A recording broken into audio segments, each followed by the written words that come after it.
Now, in today's session, I am going to take you through the aspect of the effective proposal writing for grants in India. We know that this is the very basic requirement of uh, any teacher in higher education, that he or she should have the uh, projects, right? And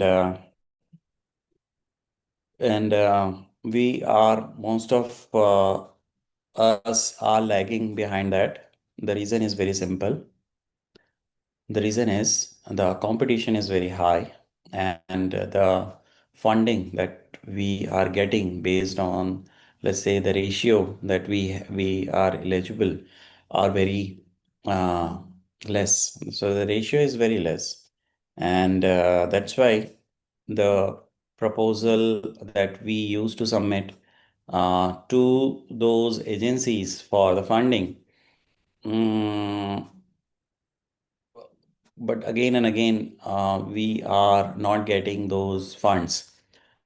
So that is the reason. And in this particular session, I am going to take you through some important concepts regarding this uh, proposal writing and how we can effectively uh,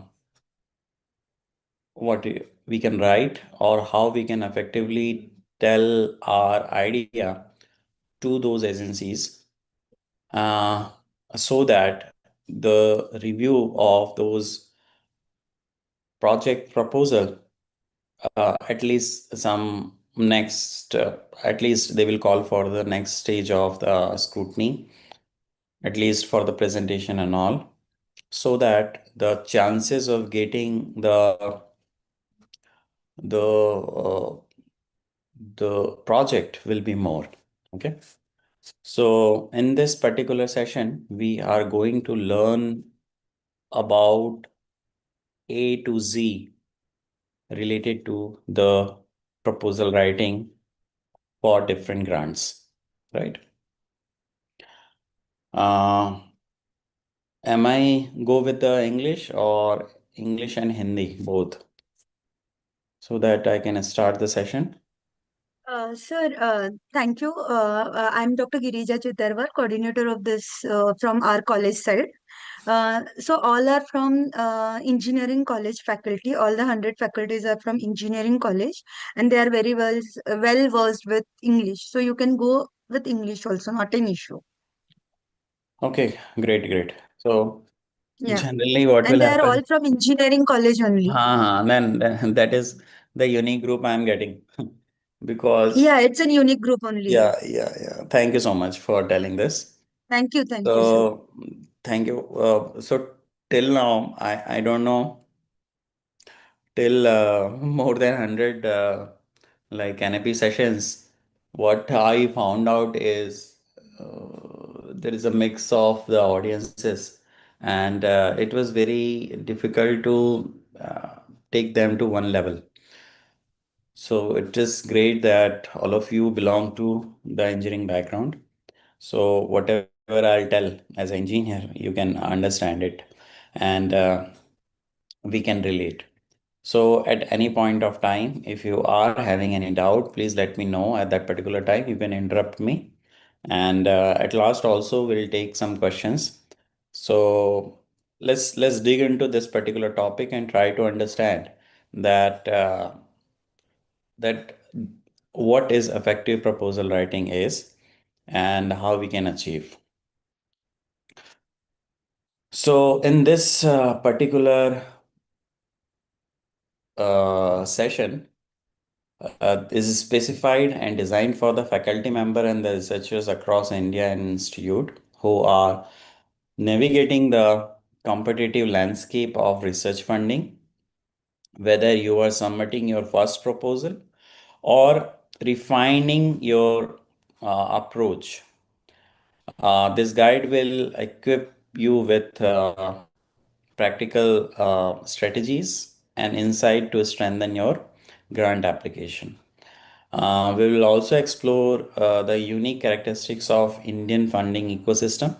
We'll understand what reviewer look for, and we'll also understand that how we can develop the skill that transform good idea into fundable project.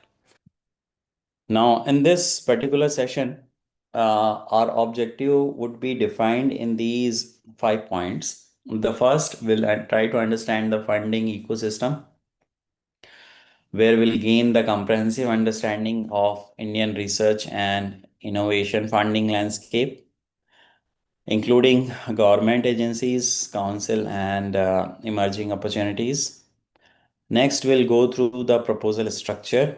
We'll try to mastering the essential component and architecture of winning grant proposal that capture reviewer attentions. Third, we'll see what are the different evaluation criteria of the project proposal is. We'll identify common pitfall and understand how proposals are accessed by funding agencies. Then we'll see the writing access, that how we can develop the advanced skill for crafting clear, compelling, and impactful research proposal.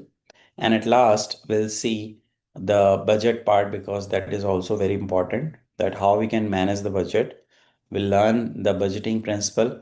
We'll see some technique for the justifications, and we'll also see the requirement specification to Indian funding agencies. So with these 5 points, or you can say that today's talk will be surrounding with these 5 points. So with these 5 points, we can understand, and we can able to understand this particular requirement. And because it is like everybody's or every teacher's one of the essential, what we can say, the achievement. So I hope this session will be fruitful for all of you. Let's try to understand that why the proposal writing matters. The reason is very simple. As you can see that only 5 to 15% are the success rate, typical acceptance across agencies. So this is the data across the agencies. This is not like only one agency we are talking about. Across the agencies, this is the success rate. Means that from 100, 5 to 15 people are getting the acceptance of the proposal. 100 plus proposal compete for each award. It means that if somebody is writing 100 proposal, then from that 100 proposal, one proposal, or let's say if you are sending the 100 times, or you are proposing 100 times with different agencies, so there is a chance that one you will get awarded. So this is the competition that is out there, and it is very huge, as you can understand. If you have already written 5, 10 research proposal, and you are not getting the success, it doesn't mean that your proposal is or your topic that you are choosing is not correct. So don't put that thought in your mind. Instead, you just keep that thing in mind, that if you are writing 100 proposals, so out of 100 proposals, there is a chance that you will get one proposal accepted or awarded, right? So this is the truth, right? And we doesn't have to be like less motivated. We always need to be motivated all the time to writing the project proposal. Somebody is getting the project at the very beginning. That is possible for the different reasons. Those reasons we may discuss at very last when we have some question answer sessions. But in general term, you just assume that everybody have the same weightage. Every institute are having the same weightage. Every faculty, whether you belongs to uh, whatever your background is, whatever your institute background is, we are in the same page. So keep that in mind. You just try to understand all those things which I'll discuss today. So in India, highly competitive research funding environment, the ability to write compelling proposal is not merely an administrative skill, it is a critical determinant of research success and career achievement. So we all know that this project is very much important for our career advancement, and it is the part of our promotions and part of, just like I told you that as a teacher, the teaching and research is our core thing, right? Without, we cannot say that if X weightage is for the teaching, then there would be the Y weightage for the research. Both are having the same weightage. So keep that in mind. For the completing the research, one of the part is getting the research funds and getting the project, the research project. And for that, it is essential that you should have the mm, you should have to have this thing in mind that out there are very heavy competition, with success rates typically range between 5 to 15 across major funding agencies. Every element of your proposal must demonstrate excellence. A well-crafted proposal serves multiple purposes beyond securing fund. It reflects the clarity and depth of your research vision, establishes your credibility as a principal investigator, and enhances your institution's reputation in academic community that we all know. Now, let's try to understand the Indian grant ecosystem. Now, what are the different stakeholders related to the Indian grant ecosystem is India's research funding landscape is diverse and there are multiple layers. Those are offering opportunities across various sectors and disciplines. Understanding these ecosystem is the first step towards identifying the right funding sources for your research. So as it says that there are diverse or multi-layer offering of opportunities in terms of the research funding. Okay. It doesn't concise on the engineering, right? There are multiple projects which are coming related to social sciences, languages, uh, history, right? So it is not only we are talking about engineering and technology. So government ministries is the first stakeholder here. Central ministries allocate substantial budget for research aligning with national priority and sectorial development goal. So first agency or first stakeholder related to Indian grant ecosystem is the government. Now government decide that how much fund will be allocated for the research purpose or the research which are related to the current national priority. And we have seen like where our nation is going. what are the main priority that we have in nation, and based on that the fund will be allocated, that we all know. So let's take an example. Nowadays we are talking about semiconductor, and there are huge budget which are allocated to it. There are huge budget which are allocated to AI. There are huge budget which are allocated for the um, electronic vehicle, the research related to it. There are huge budget related to defense or the defense related research. So as you can see, we need to find out what is our research area, whether we can tune little bit so that it will be aligned with the national priority. And if you can able to do that, you are one step closer for getting the fund, because you as a researcher you doesn't have to be rigid, right?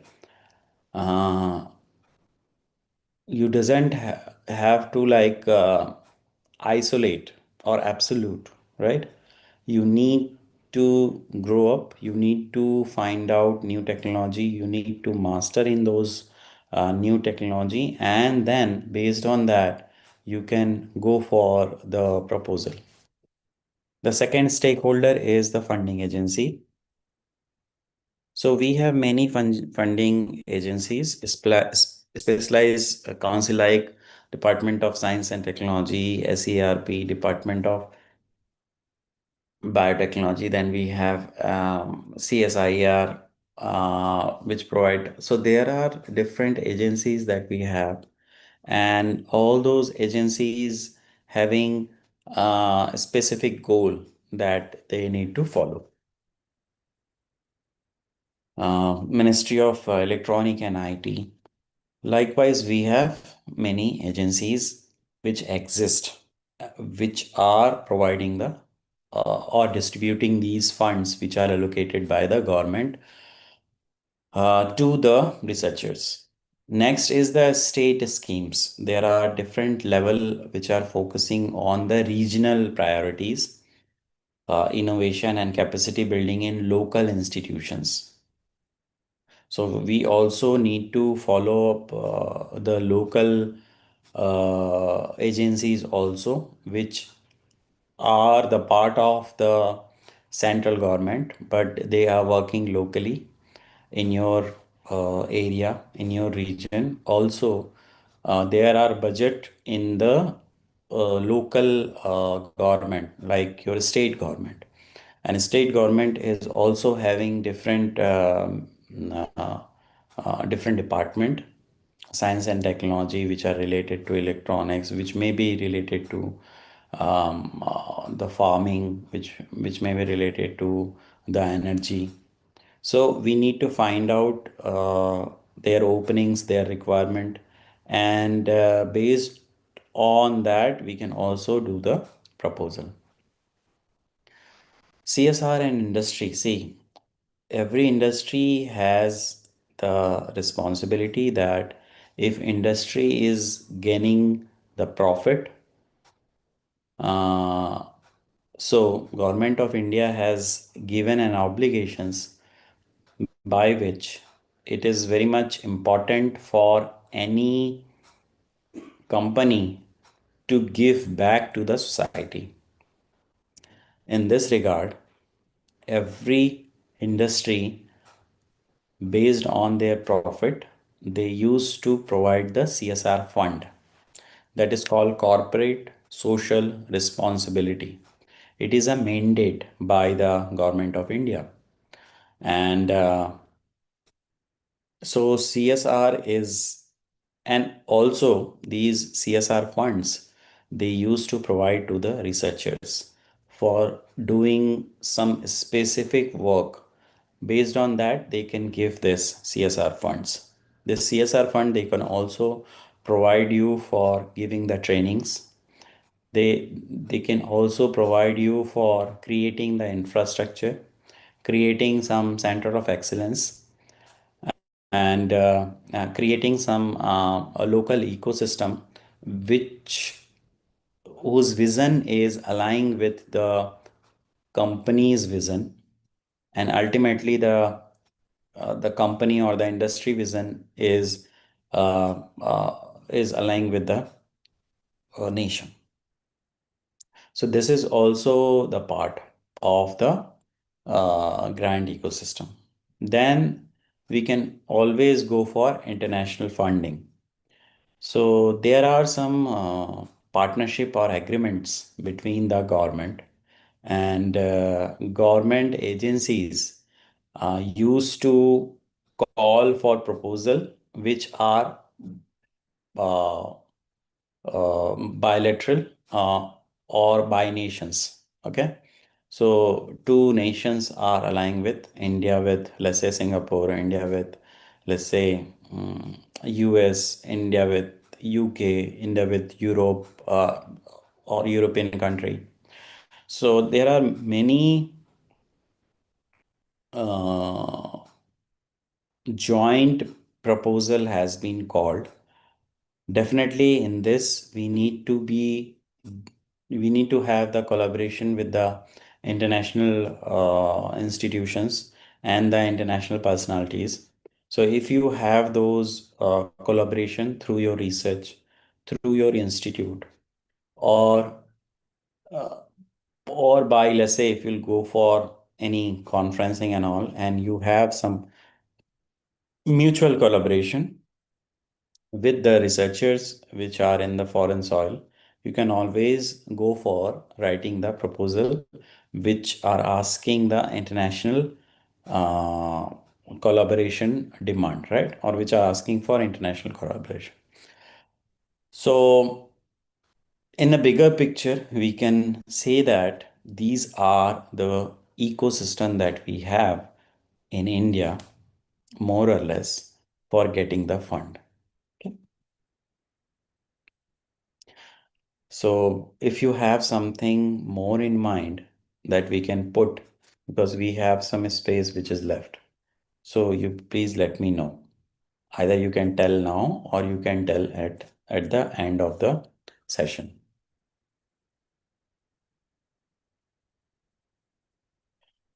Now, there are major funding agencies in India. Let's talk about those.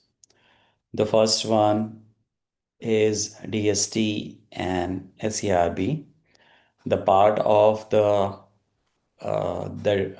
Department of Science and Technology, which are mainly focuses on science and engineering research. Broad core research grants are there. Core research grant, then we have a startup research grant, SRG, then SURE, a scheme for early career researcher and established scientists. So these are some of the openings that are open in a specific time for a year, and it will ask for the proposal. Then we have MIghty, Ministry of Electronic and IT, which supports digital technology research, AI, cybersecurity, electronics development aligned with Digital India mission, right?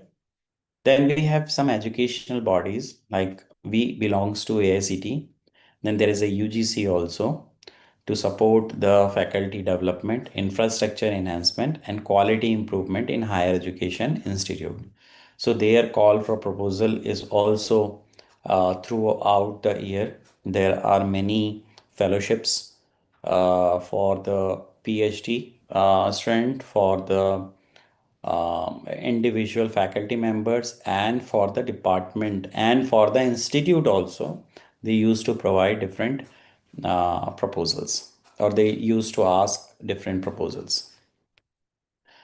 Then we have Department of Biotechnology, which are definitely related to the biotechnological industry.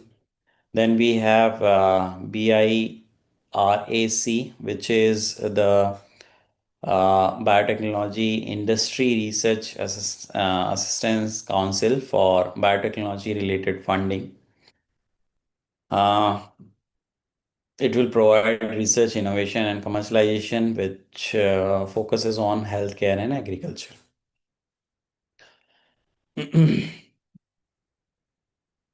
Then some specialized councils are there, like ICSSR, which is totally belongs to social sciences, ICMR for the medical research, CSIR, which is industrial research, which we can go for, DRDO, which is specifically for defense, that also we can pursue, ISRO, which is the domain is space, which provide the domain specific fundings. So those are all domain specific funding because they are very specific agencies and they have the specific need.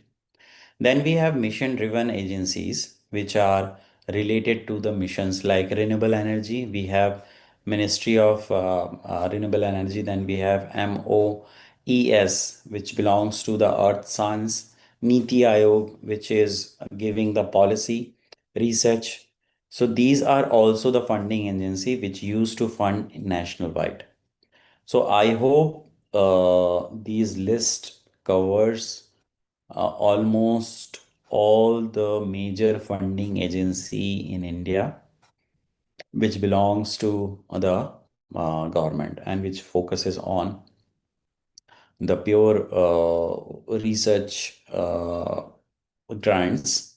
Also, nowadays, the agencies are asking that you should have the collaboration with the industry and you should bring the real life problem which are also the problem statement given by the company.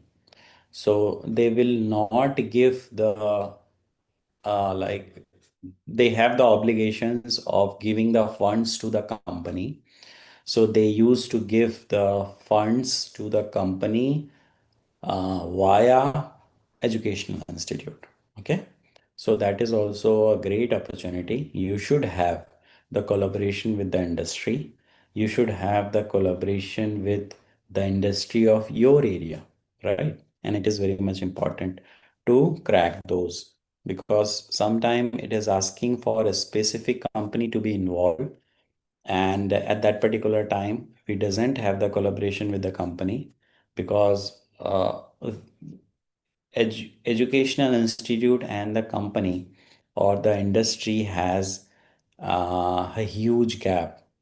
To fill those gaps, there are many schemes that has been initiated by the government, which is like startup ecosystem you need to develop. You need to have the consultancy with the different industries. So these are some of the initiatives that are started by the government, and as a technical institute we are also working on it and we are also getting the responses. But why industry will collaborate with you, right?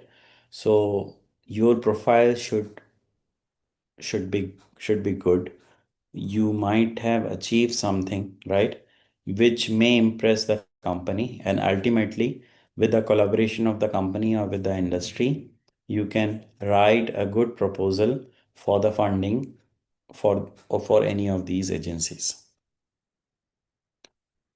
Let's talk about different types of grants that are available and what are their classifications. So there are some mainly these are five type of grants. Uh, First is the basic research grant, which support fundamental research aim at expanding knowledge without immediate commercial application, typically 3 to 5 year duration, with emphasis on publications and theoretical contribution. Now here, this is the very basic type of grants, which are nowadays, which are very, very less. But some of the research grants are, you might have heard about information security, education, and awareness. This is a very basic and very old projects which are running by Department of Science and Technology. And it is like for the last maybe for the last 20 year it is running. Now also it is running in different phases. Now it is phase 3, I think, phase 3 or phase 4, which are running. Information security and education and awareness, which are basically the aim is to provide the basic education to everyone related to the cyber security. Okay. And in these type of project, we just have to provide the training. We just have to need to develop the basic infrastructure and a small research could able to fulfill the requirement. Next is the applied research. This fund translations research addressing a specific problem with practical applications, which focuses on prototype, pilot studies, and technology development. So here it is focusing on the prototype or the pilot study or technological development. So here it required like you should able to finish at least for TRL 5-6 level. Next is the innovation and startup, which support the entrepreneurship research, proof of concept development, and commercialization of research outcome through incubation support. So these type of projects are ITBI projects, which is inclusive technological business incubators. TBI centers are there. Prayas, so Nidhi Prayas or Nidhi uh, and Prayas, both are different call for proposal. Then we have Startup India and all. Those are coming under those technological enabling center, which are also the part of this innovation and startup.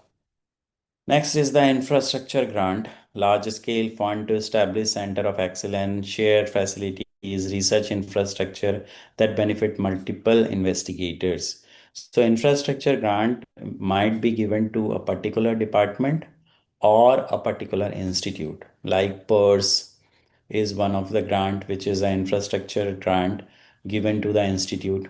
Then I told you about TEC, Technological Enabling Center, or ITBI is also coming under that. It is also given to the institute. Then for the department, they used to give the different feast grant and all, which is for the infrastructure development. So these type of grant will be given in this category. Then fellowship programs are there for the individual. As I told you, for the doctoral support, AICT, UGC used to provide, DST also used to provide, SERB used to provide, MIT also used to provide.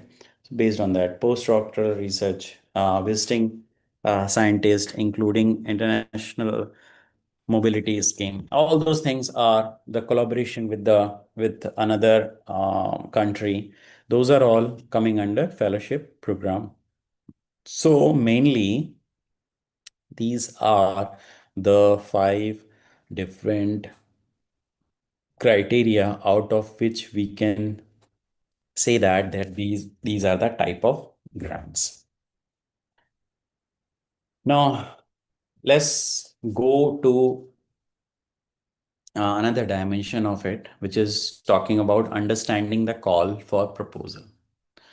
So in the call for proposal, so there are like throughout the year, you will you need to visit those agencies, or you need to follow them in the professional social media like LinkedIn or Twitter, where they used to, not Twitter, X, where they used to post their call for proposals.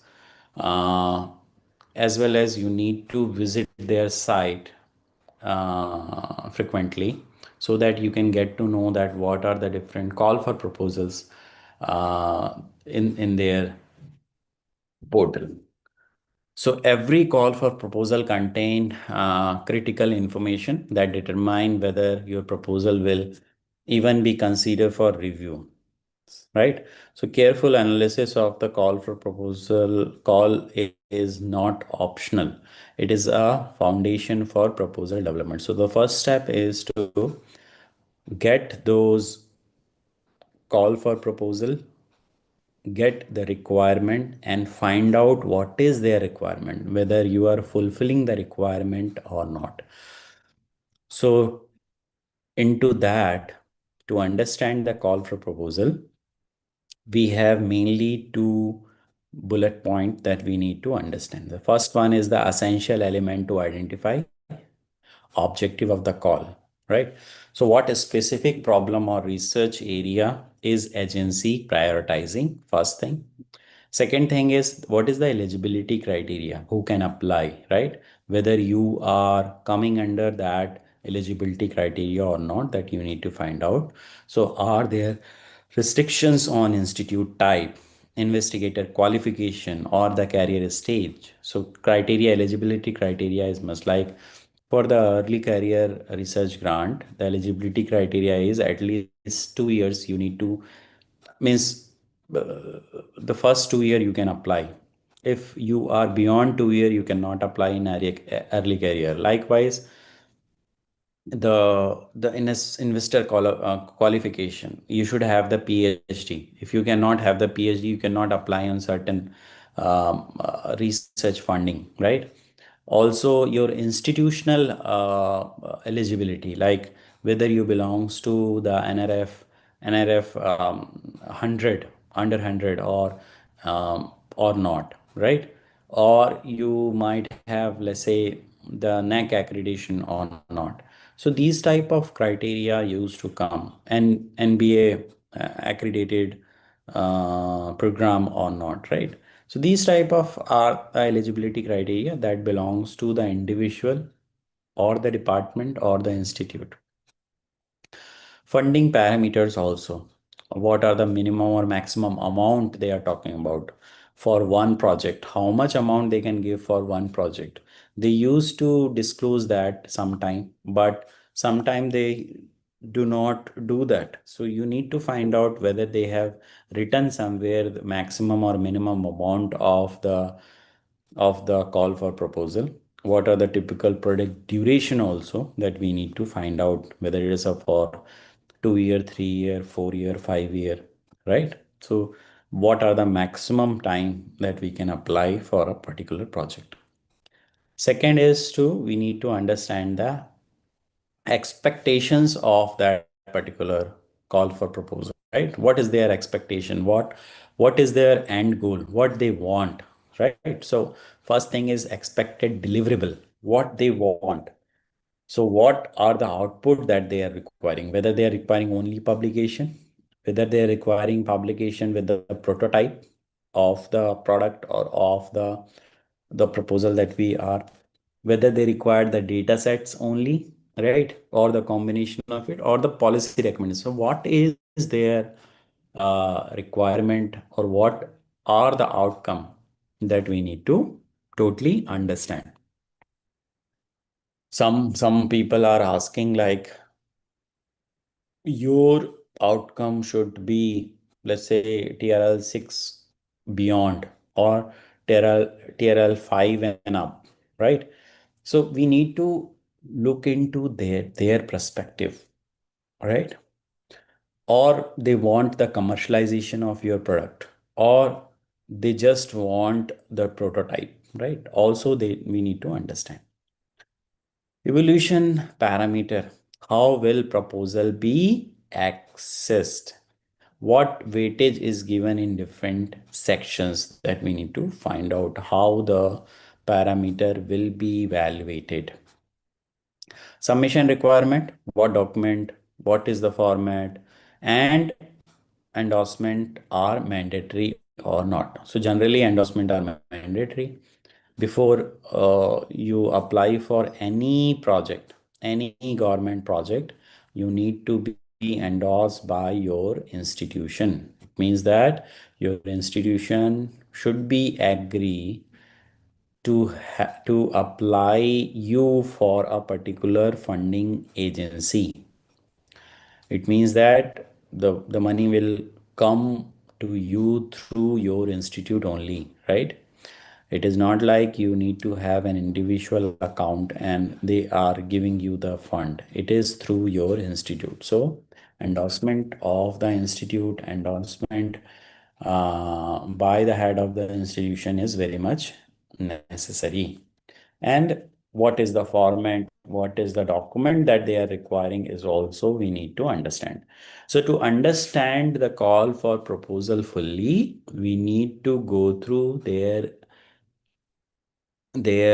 call for proposal page where they are talking about many things.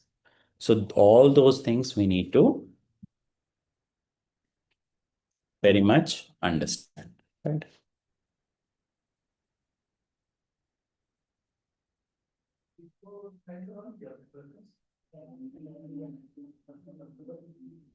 Okay, now let's go for the key questionnaire that we need to have in the call for proposal. So before you write a single word of your proposal, answer these critical questions. If you cannot answer them clearly, you need to revisit the call for proposal or reconsider your fit for this particular opportunity.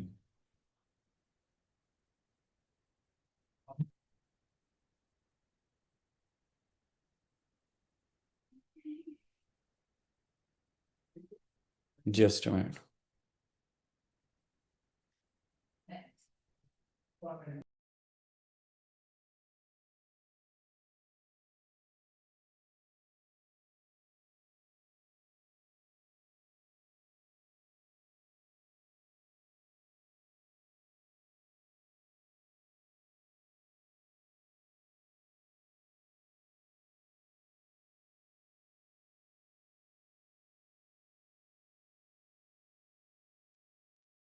Okay, so what I am talking about is you need to answer these questions before writing anything related to your call for proposal. Okay, so before writing your proposal, you need to answer.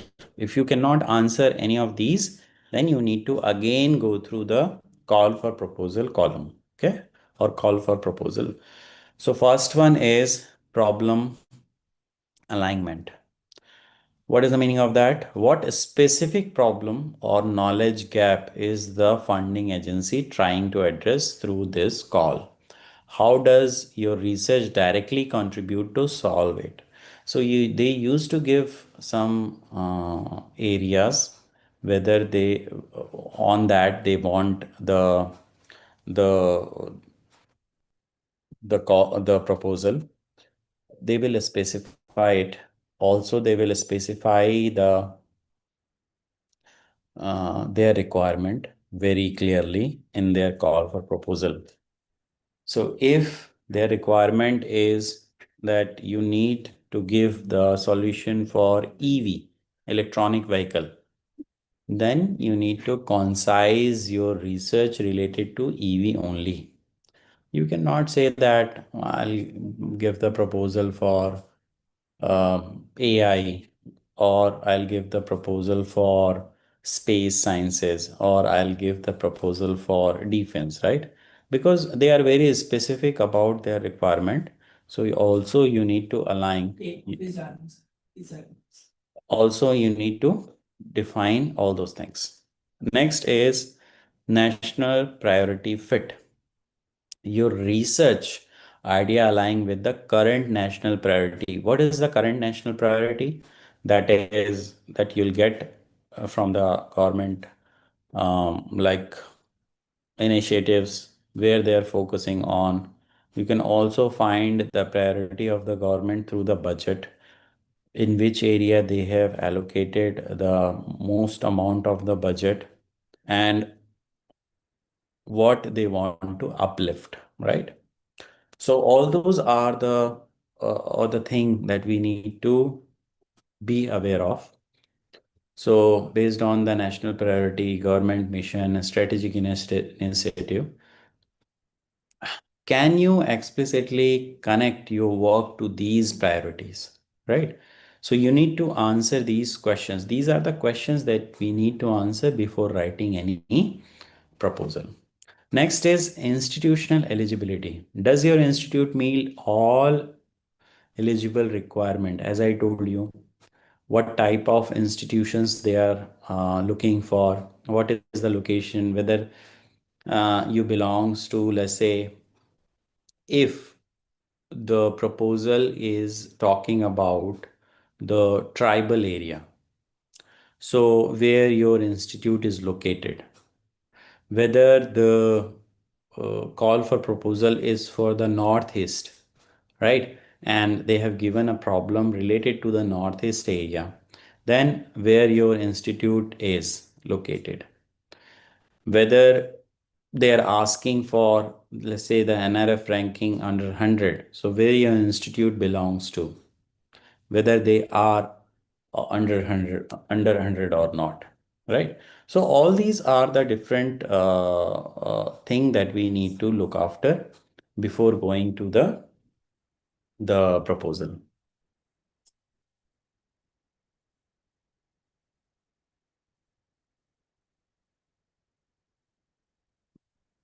Am I audible, right?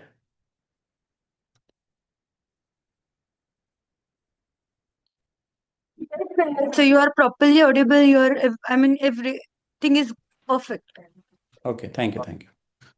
So the next one is the investigator qualification. See, there are different criteria for principal investigators or the principal investigator role, and they are very specific about that. What qualification they required, what experience level should have, publication requirement, all those things. If they will not going to specify or not specified the invigilators qualifications, then you should go through their previous call for proposals. There must You might get all those things in their previous proposals also. So as I told you, how much experience you should have, what qualification, minimum qualification you should have, in which like position that you are in. So based on that, you can become the a principal investigator or co-investigator for a particular project proposal. Also, there are multiple institutionals that they are insisting. Many of the agencies like MIT, they generally do not give the fund to one agency. Instead, they used to give the fund for a particular project to multiple agencies. They want institutions, educational institution to be collaborated with each other. They also want the institutional agency should be collaborated with the industry also, right?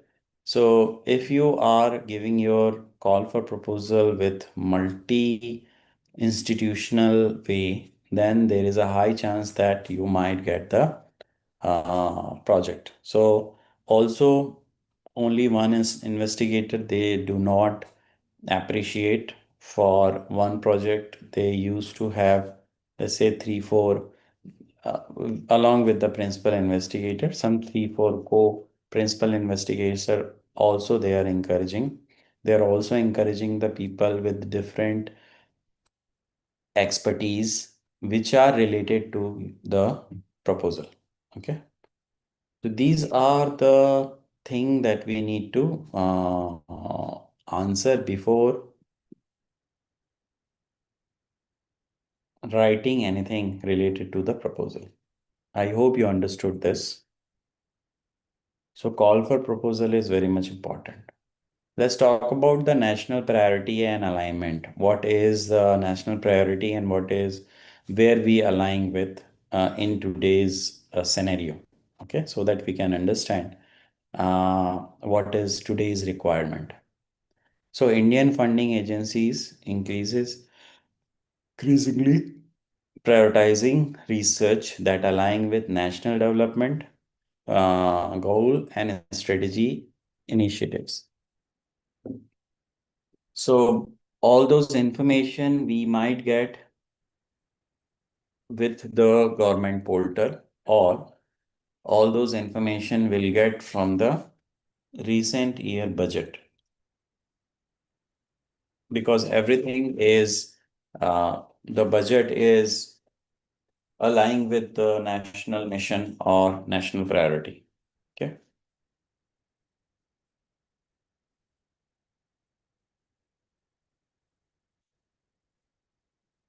So like nowadays,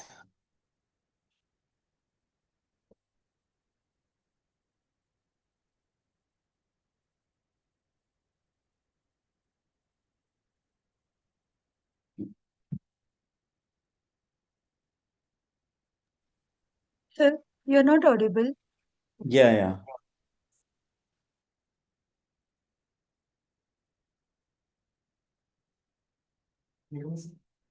Uh, okay, so in India, uh, the first thing we know that the Honorable Prime Minister's vision is to get into the developed India. And in this, we have a mission of Viksit Bharat at 2047, right? So it is when the Indian independence will be of 100 years. We want to be developed nation. So in this, the research support India's vision of becoming a developed nation, focusing on innovation, technology, infrastructure, and human development. This is the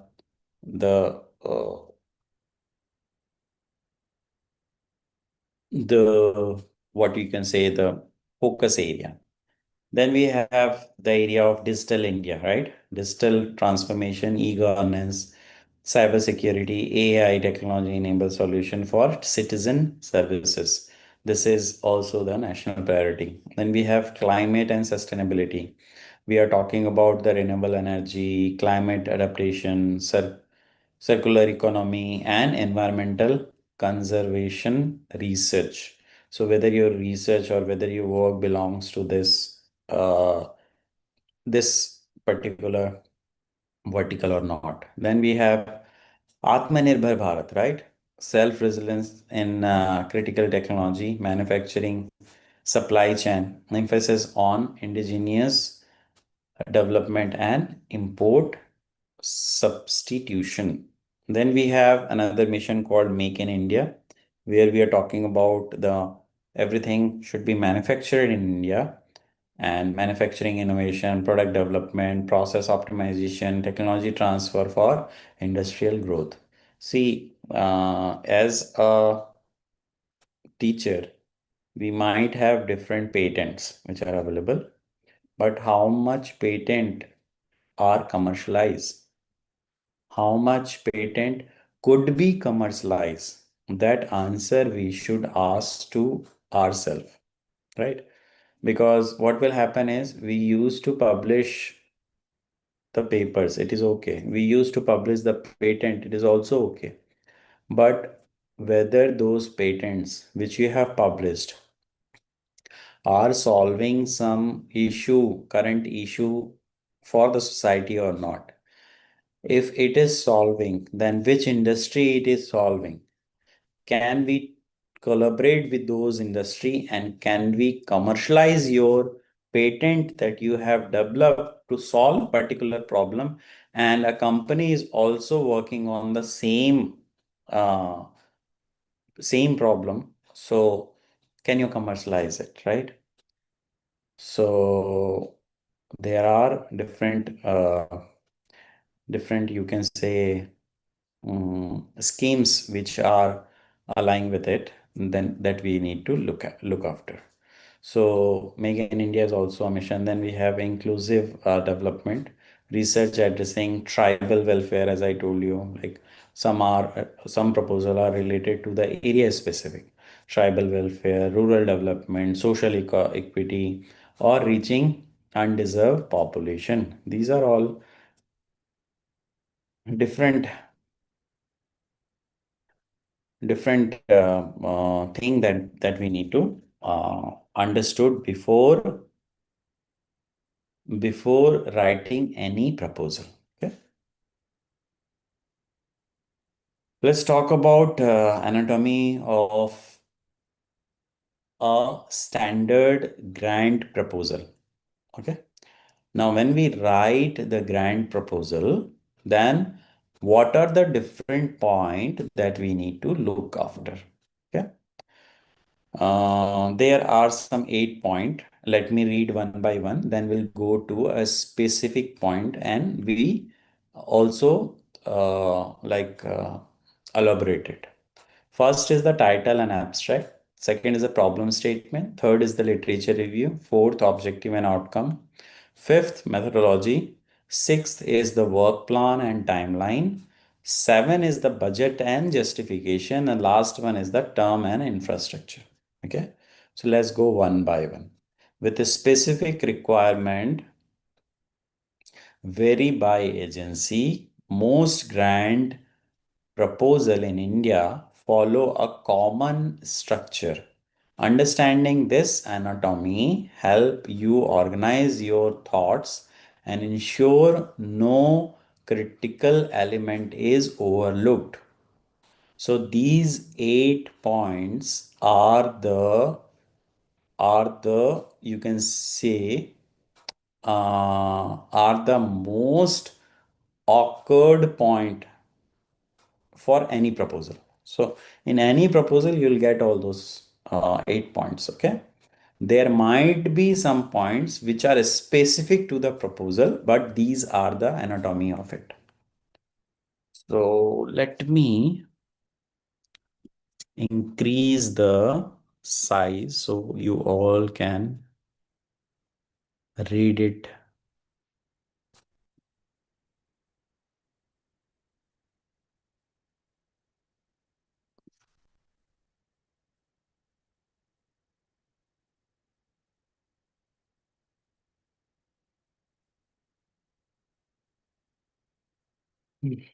I hope it is much visible now. The first one is the title and abstract. First impression and executive summary must capture attention and convey core innovation in limited words. So, so you might have heard this crisp and clear, right? The meaning is with the lesser word, how you can express your thoughts. So, with the lesser words, you need to express the thoughts because the first thing any reviewer could read is your title. So, your title can able to tell many things about your proposal. First thing. Second thing is your abstract. So, reviewer sometime may not go through all your content in the proposal. They will only get into title and abstract. So it is very important part of your proposal, and at most conscious way you need to develop these two things, title and the abstract of your work, of your proposal. The second thing is the problem statement. You need to clearly articulate of the knowledge gap or the research gap or challenges your research addresses, supported by evidence and data. That is very much important, that you are writing some research gap, that these are the research gap, uh, a particular problem to solve, and these are the problem that we are identifying. So for that, you are looking those problem statement through the research gap, knowledge gap, or the challenges. So you need to get the evidence by the previous research or by the data, and the data the should have the authenticity, that these are the data I have taken from this particular website or this particular place, that you should be very specific, right? So the problem statement is there. These are all anatomy of it. These are all the part of any proposal. Okay. So next is the literature review, which demonstration of field awareness, identification of gap, and positioning of your contribution. You all are teacher, you all are researcher. I don't have to tell you about what is literature review, right? Because you all know. Without the literature review, you cannot find out what is the knowledge gap or what is the research gap and what are the challenges that nowadays people are facing. So ultimately, without literature review, you cannot frame the problem statement. So your problem statement should be aligned with the literature review, or I should say that your problem statement should be after literature review, right? So you do the literature review, and from the literature review, you identify the gap. And after identify the gap, knowledge gap or the research gap and the challenges, you will form the problem statement. So your literature review should be very good, very accurate, and all the literature that you need to incorporate for your literature review should be from the reliable sources or from the reliable publishers. It is not like you will find out the random research gap or identify the gap from the paper which is not credible, right? So or the publisher where the paper has been published without the peer review or the indexed one, right? Without the indexed. So you need to very careful that from where you are doing the literature review. Next is your objects and outcome, which is very much should be aligned with the outcome what a proposal call for proposal is expecting from you, right? So if they are expecting that you should develop a prototype which you should show at TRL 6 7 level, but you are giving your outcome or your objective as you will study this, you will publish the paper, you will publish the conference. So it is not aligned, right? So the objective and the outcome should be aligned with the call for proposal. So that's why the call for proposal is very much important, and you all need to learn or understand what their specific objective or outcome is, what they want at last. Methodology, a detailed technical approach, tool, techniques, and experimental design demonstrating feasibility. It means that the detailed technical approach you need to give in the methodology. It is not like you have already developed anything, but the roadmap you need to give through the methodology. You need to put the algorithms. Either you need to put the procedure, you need to showcase your procedure or your algorithm through the flow chart and all, right? Which will be more clearly to understand for a reviewer. So whatever methods you are giving, whether it is supported by the technology, tools, techniques, or some standard methods or not, right? So all those things we need to take utmost care by giving the or by preparing the methodology. Work plan and timeline. So what should be the schedule? What should be your milestone? Generally, they want quarterly milestone, that in one quarter, this is the milestone that you are going to achieve. In this is the milestone that you are going to achieve.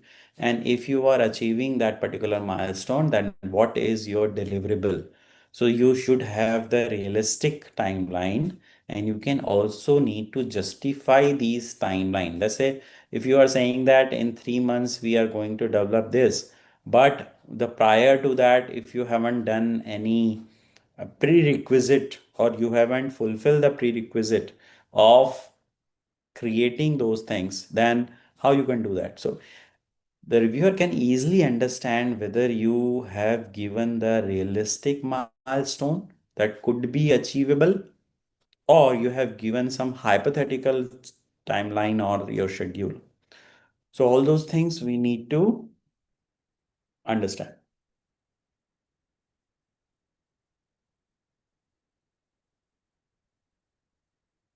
The seventh point is the budget and justification. So detail financial plan with clear justification linking every expenses to research objectives. Now, budget and so first of all, budget is very difficult to finalize. Now, in the budget, there are many things. You might have known about the recurring expenses and non-recurring expenses. Non-recurring expenses is generally for the infrastructure development, the equipment, the items, the specific machinery that is required for you. So all those are one-time requirement. So you need to put those in the non-recurring budgets. Then in your recurring budgets, the manpower will be there, some contingency will be there, some training programs that you are going to conduct, or the traveling and all those are coming under recurring one, right? So you need to understand that what is recurring, what is non-recurring, and inside the recurring, what are the part that will come, and inside the non-recurring, what are the part that will come. Then everything you need to justify. Let's say you have written equipment as, let's say, 20 lakhs budget, but what are the equipment that you are going to purchase for your project of 20 lakhs? So detailed justification you need to give for each head. Okay, so these are called heads in your budget. So inside the equipment head, let's say we have 6 7 equipments that we have listed, and every equipment should be justified, and you should tell that these are the work of that particular equipment, and this is going to fulfill that from my objective, research objective, right? So individual prices, tentative prices that you need to give. Sometime you need to also provide the quotation, that let's say if you are saying for one particular server, if you are saying the price is, let's say, 20 lakhs, sorry, let's say the price is, let's say, 5 lakh, then you need to give the justification that why this will be 5 lakh, right? If this is the specification, then you need to find out either you need to find out, let's say, the quotation, or you need to go for the government procuring website like jam and all, and find out the price over there. And so anyhow you need to justify it, justify in terms of the the requirement for your project, justify in terms of the prices that you are quoting there, and also you need to justify that it is necessary. Okay. Then term and infrastructure. Demonstration of investigator expertise, team completion, and institutional capacity to execute the project.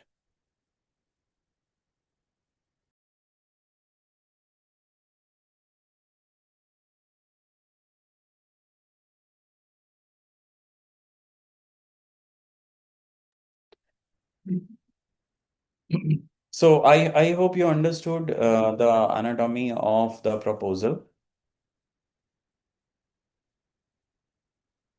Let's talk more about crafting an effective title. So one by one, we'll go to the detail, and we'll see that how they are more important.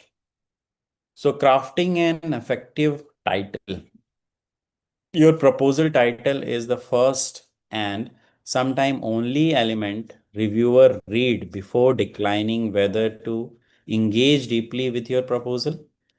So this particular statement I told in the previous slide also, that sometime the reviewer might not go to your whole proposal.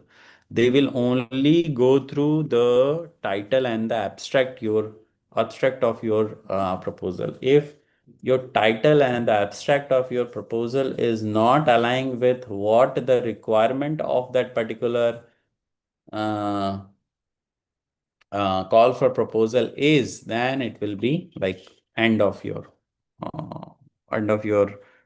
uh, efforts that you put for creating those proposals. So we need to look, if we are creating the proposal, then we need to look from the perspective of the reviewer, that how the reviewer will react or how the reviewer will do after reading your proposal, right? Or what they will think after reading your proposal. So all those things we need to keep in mind. An effective title must be clear, specific, and convey innovation while remaining accessible to reviewers who may not be specialized in your narrow subfield. It is not like that every reviewer will have the same expertise as you are, definitely. Or the reviewer will understand all the things that you will tell, but they will understand the flow of your proposal. They will also understand the specific thing that you have shown for your proposal, right? So, and the first one is the title, that how the title you have framed, whether all the thing that you are that you have in mind you kept in your title or not. So characteristics of strong titles are these. First, clear and concise.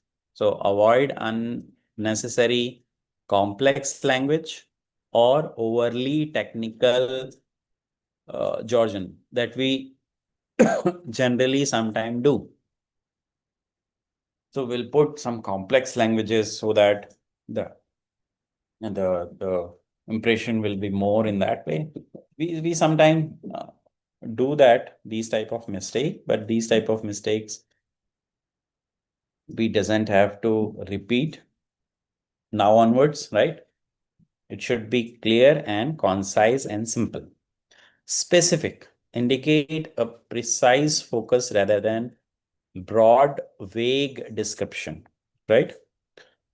Innovation focused, highlight the novel aspect or unique approach that we are applying in the research proposal. So that highlight part, that novelty part, we must add into our title.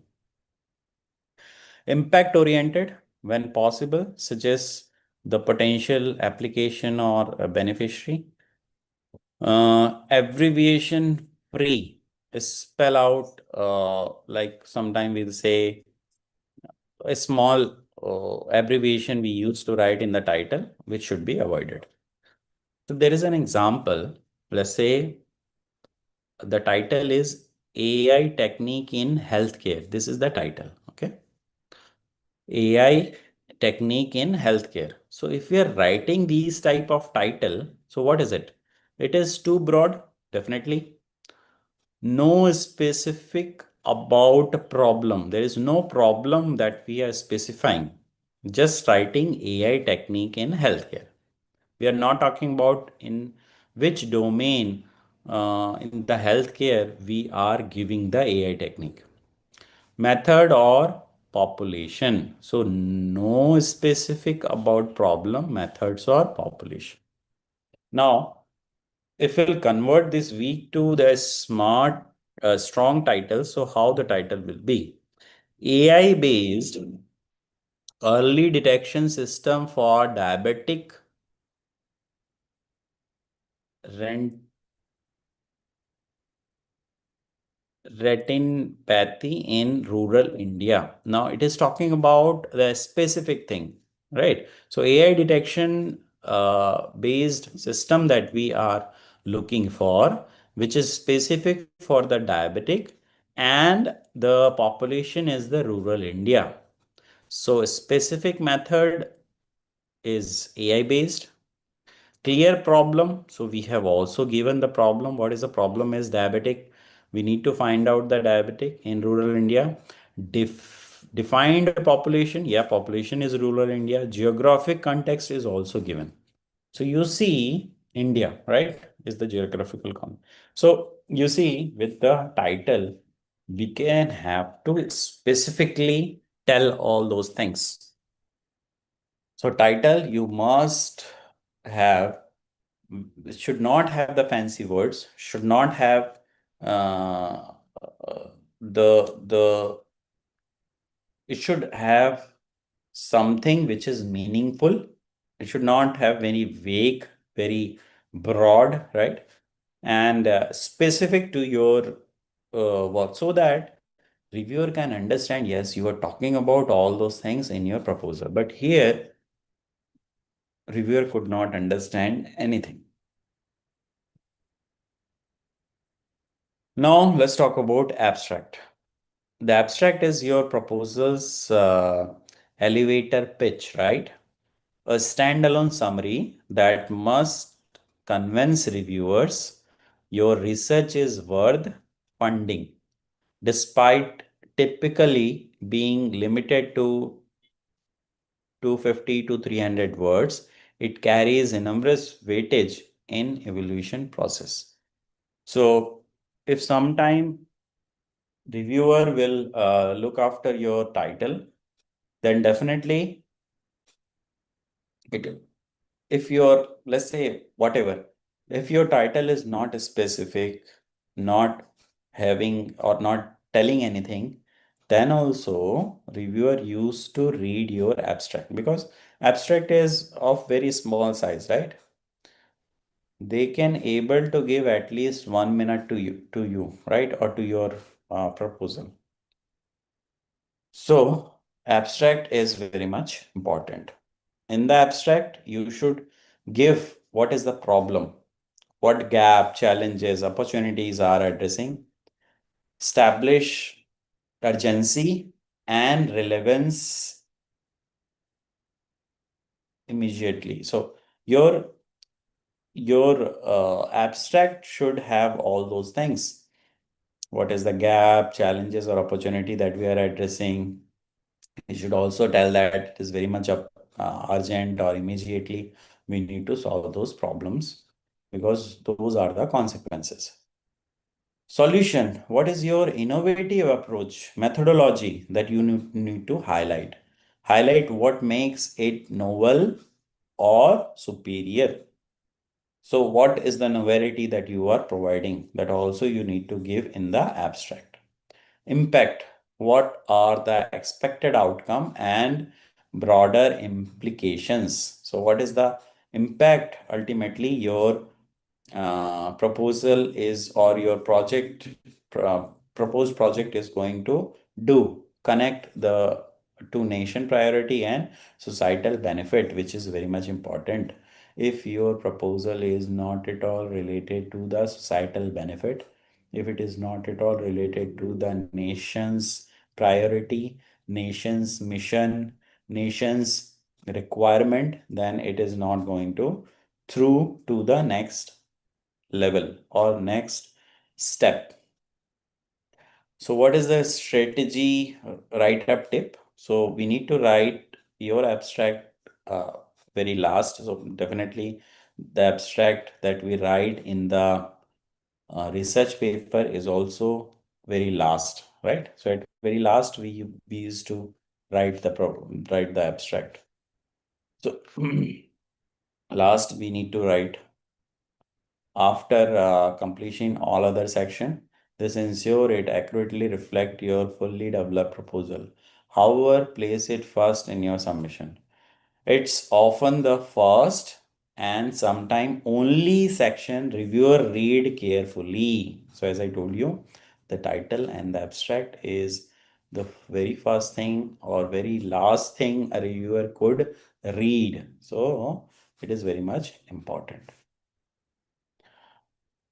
Okay, now it's a time. So uh, I hope the anatomy you have understood. Now we have just the elaboration of all those anatomy, right? So we have seen title and abstract, then problem statement, then literature review, then objective and outcome, then research methodology, then work plan and timeline, then budget component, then budget justification, then what are the things that we need to avoid in the budget, then building your team, which is your principal, co-principal investigator or external collaborator. And we need to specifically clear the role, institutional strength and facilities also we need to provide. Expected outcome, we need to be very clear, deliverable and key point indicator that we need to think. Ethics, IPR, and compliance essential. So it is more or less related to your anatomy. And there are some more thing related to how you can uh, use those practices for your project. So as the time is only 1.5 hours, so I could able to finish that only. But uh, if in future I might get connected with you, I'll definitely take some more or give some more inputs to you in this particular topic. So thank you so much. If you have any questions, you can ask me. I'll be very happy to answer you all. Over to host. Thank you, sir. Thank you so much for such a wonderful session and deeply insight towards this research proposal writing. Participants, if you have any queries or the questions with regards to particular this session, you can directly ask to Dr. Sharma, sir. Please, anyone.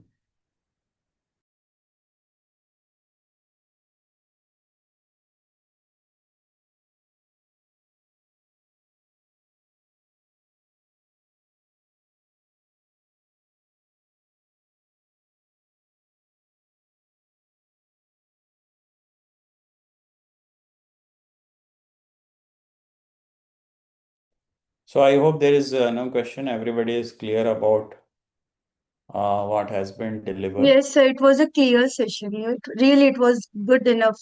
Every aspect of funding was being explained properly. And now they got an idea of what exactly how to do and all. So when they will actually go for that, they will come up across the queries. Yeah, yeah, sure. Thank you. Thank you, sir. Thank you so much. If you could permit, can we conclude, sir, session, if you could permit? Yeah, yeah, please.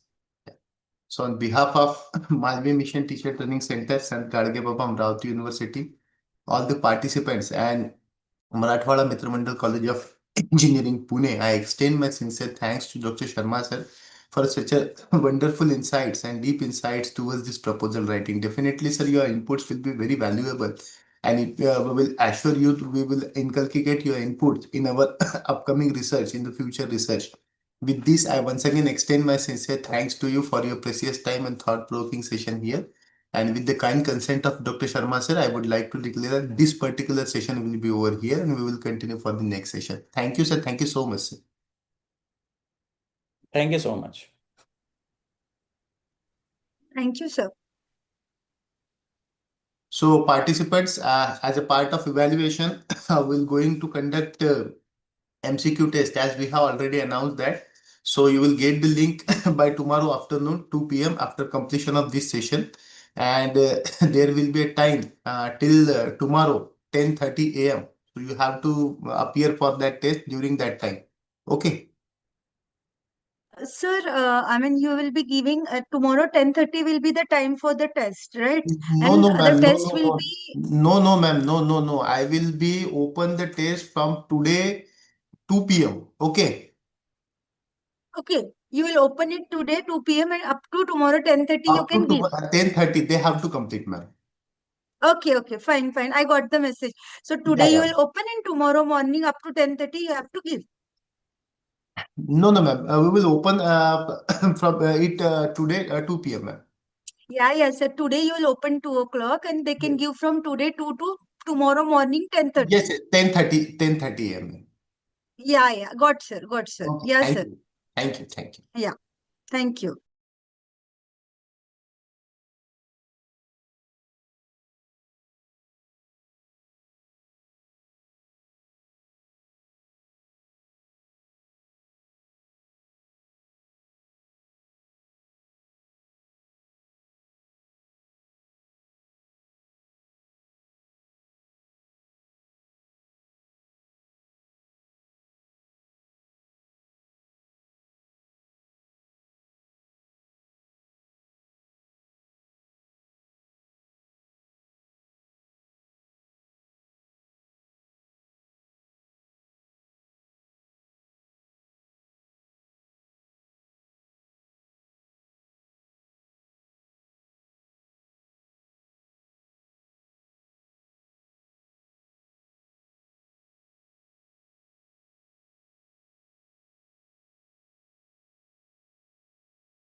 Hello, Dr. Abbasi, ma'am. Professor Abbasi, ma'am. Hello.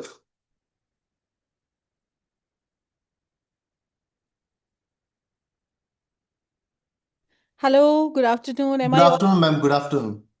How is everyone? How's everyone here? Shall we start, ma'am, if you could permit? Oh, yes, please. I'm sorry.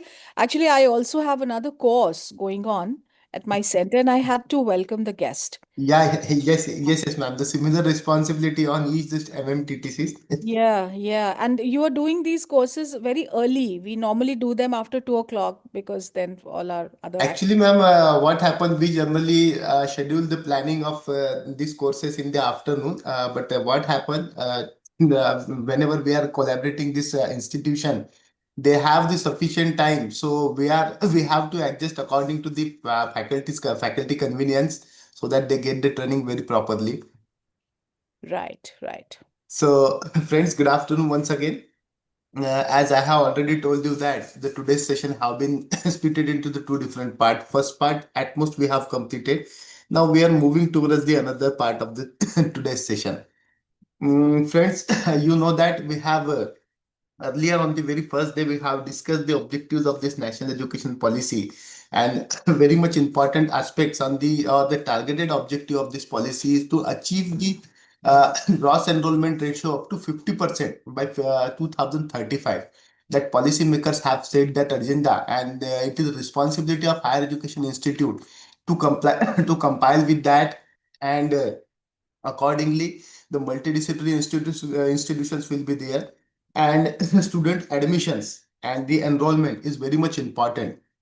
You know that in the Saturday we have also discussed our current GER is up to 28%, and we have to hike by the 35% into 2035. So that is in this entire policy or the flagship program. The learner centric in, aspect is very much important, and that policy accept also. And so therefore this student diversity and the inclusive education is very much important, because this is the foremost pillar of this national education policy. To discuss this very much important concept, today we have with us a great and the scholarly personality, Professor Faiza Abbasi ma'am. Ma'am, I once again extend my warm welcome to you to this program, and particular to this session. Friends, earlier we have already introduced Professor Abbasi ma'am. So without taking too much time, I will request Professor Abbasi ma'am to please start with her session. Ma'am, please.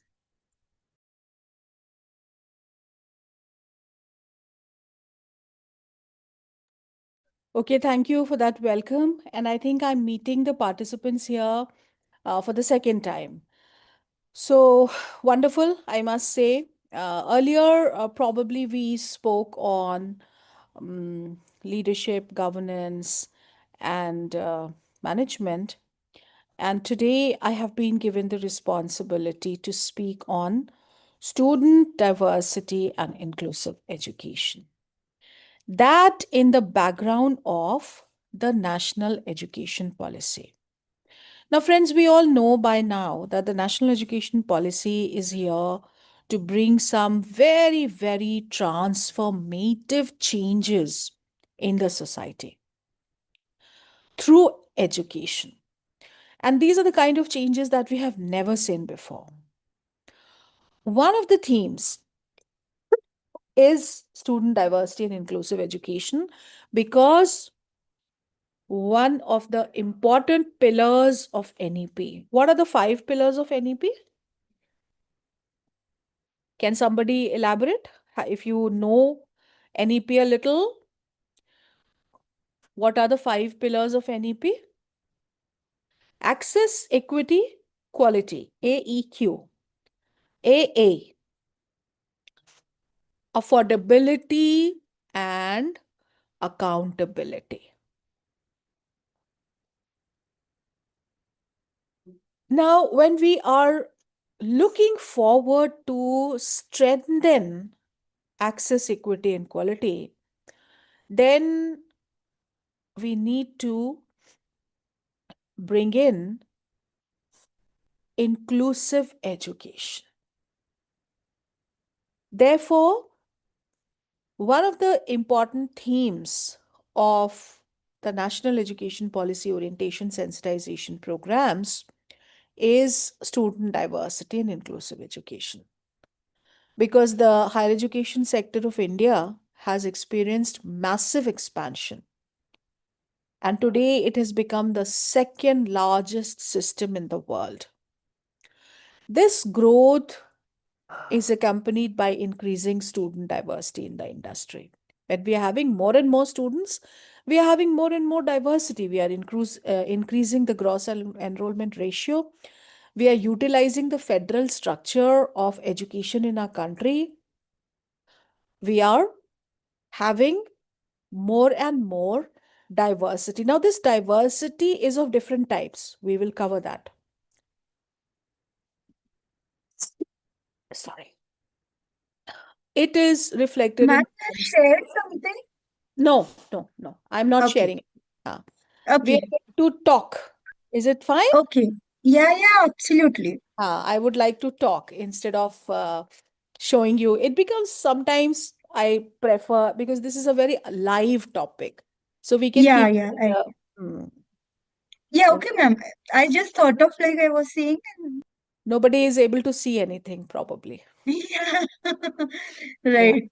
Yeah. So Okay, this ma'am, go must, ahead, please. thank you. This must be a lecture with a difference. We are not going to Mm. see anything. We are just going to talk. Yeah, fine. Absolutely fine. Yeah. Thank you so much. So when we are talking of diversity, this diversity is of course different types. Our students are coming from various backgrounds. You know, in our country, we have the federal system of education. We have that system in which the ministry at the center is working in coordination with the state higher education commissions and the education ministries in the states. So all diversity of race, ethnicity, language, region, culture, and also diversity of education systems. It is all made a part of the new education policy. So we are increasing our gross enrollment ratio. Therefore, we are also increasing our diversity. So this happens to be the seventh theme. If you want, you can have a look at the brochure, the MMC brochure that is available on the MMC portal. There are 8 themes on which these sessions have taken place. Earlier, I spoke to you on academic leadership, governance, and management. Somebody would have spoken to you on research and development, on Indian knowledge system, on ICT, on skill development, on higher education in society, on multidisciplinary and holistic education. Just like these 7 other themes, this student diversity and inclusive education happens to be your 8th theme, which we are going to talk about today. We have to give an increasing share to students from socially and economically disadvantaged groups. That is why one of the pillars of NEP is access, and another pillar of NEP is equity. Because data suggests, and this is Ministry of Education data, that 57% of our students are coming from disadvantaged groups. They're coming from the have-nots. They are marginalized. They are underprivileged. So, as a first step, we have to understand diversity and link it to inclusion. Understanding diversity and linking it with inclusion. That's going to be the first step. Respecting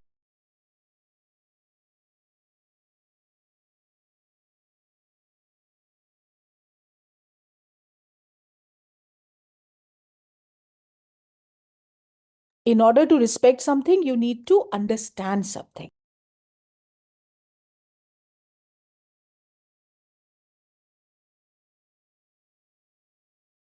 And then we will be able to make a strength of the diversity that is found in the student sector, in the class of students. For this, just give me a second.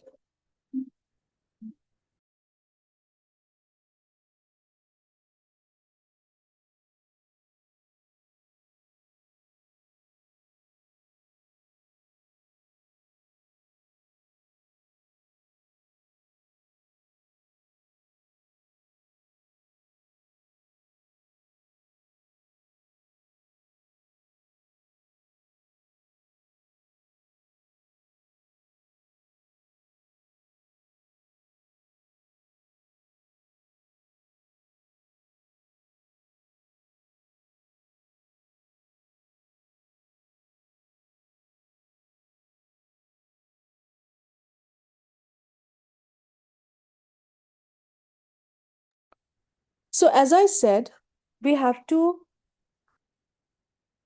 understand diversity, and then we will be able to respect diversity.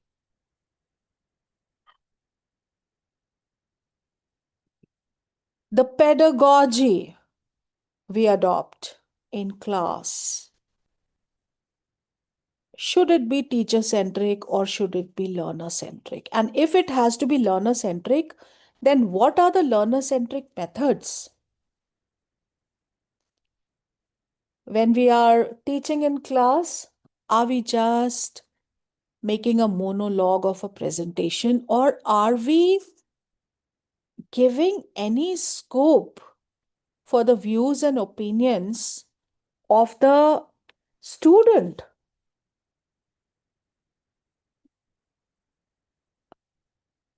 Are we having discussions?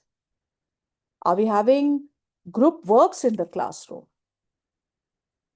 Are there any tutorials, experiential learning? Is there any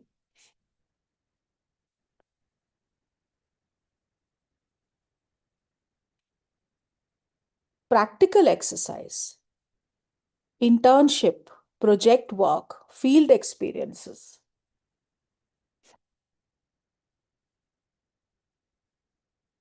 That's the question. That's the question we need to answer when we are trying to understand diversity and link it to inclusion with the help of changing our pedagogy.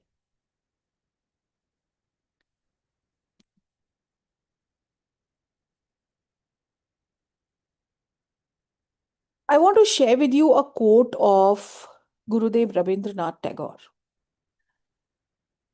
He said, "Siksha is not the mere act of acquisition of information.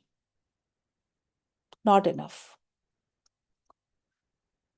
It is a service to knowledge that leads to a self-realization, a realization of the self, self-worth, and that leads to the individual living in harmony with its surroundings." That's what he said Shiksha should mean. And moreover, in the present day, age, and time, when we are breathing, living, kicking in the era of information technology, we understand that the mere acquisition of information, which can happen even at the flick of a button, in which Google far surpasses us, is actually not the aim of education. It's the service to knowledge. That's the aim of education. So information procession, knowledge transmission versus knowledge construction,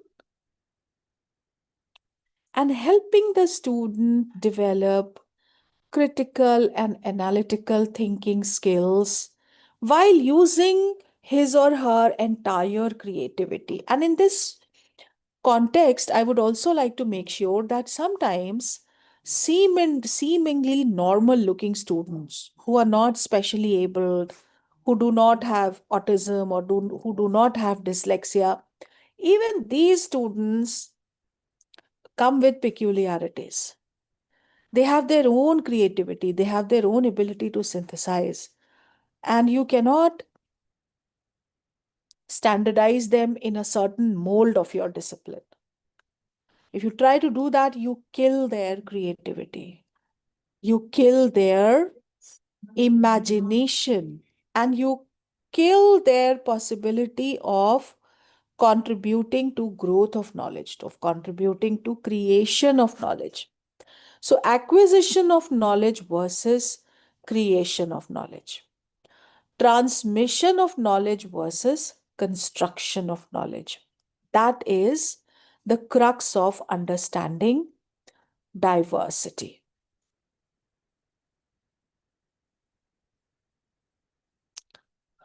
Whether we are able to develop a certain support system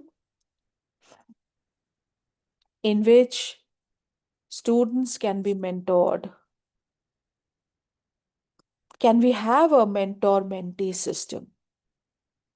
What kind of a rapport exists between the mentor and the mentee?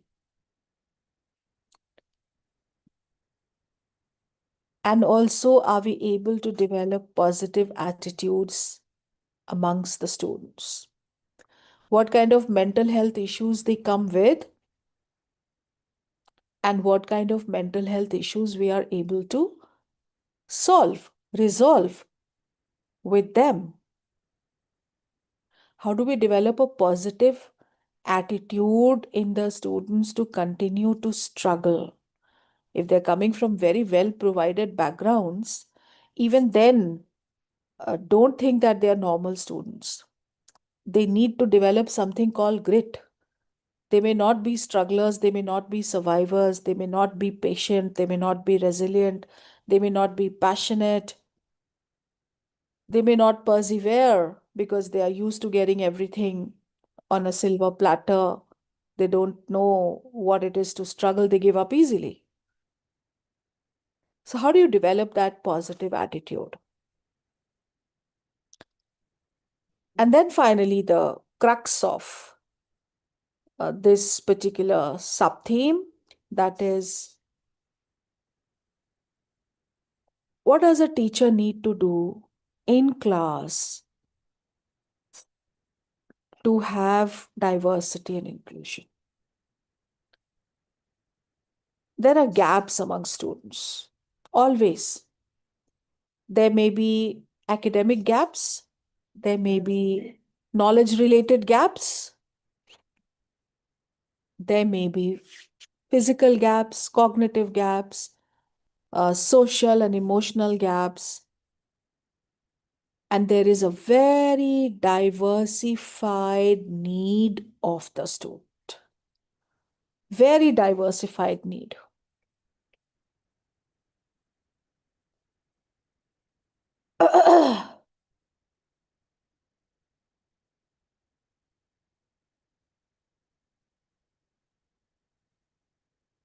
Does the teacher have the patience?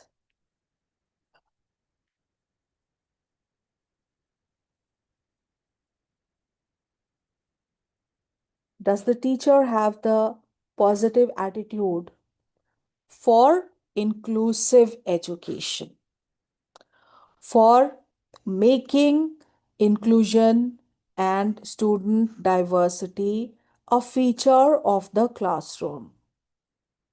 And diversity can be at different levels. Diversity can be on the basis of gender, on the basis of socioeconomic class and caste. We just talked about linguistic diversity.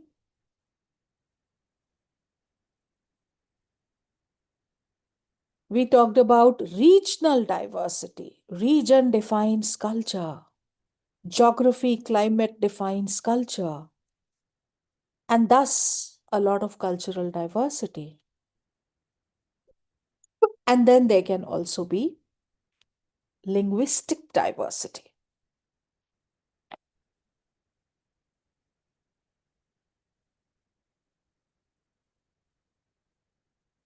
As a teacher, how do we reduce these gaps? How do we make education equitable for all? How do we give access to quality education to all? Access happens to be the first pillar of the NEP.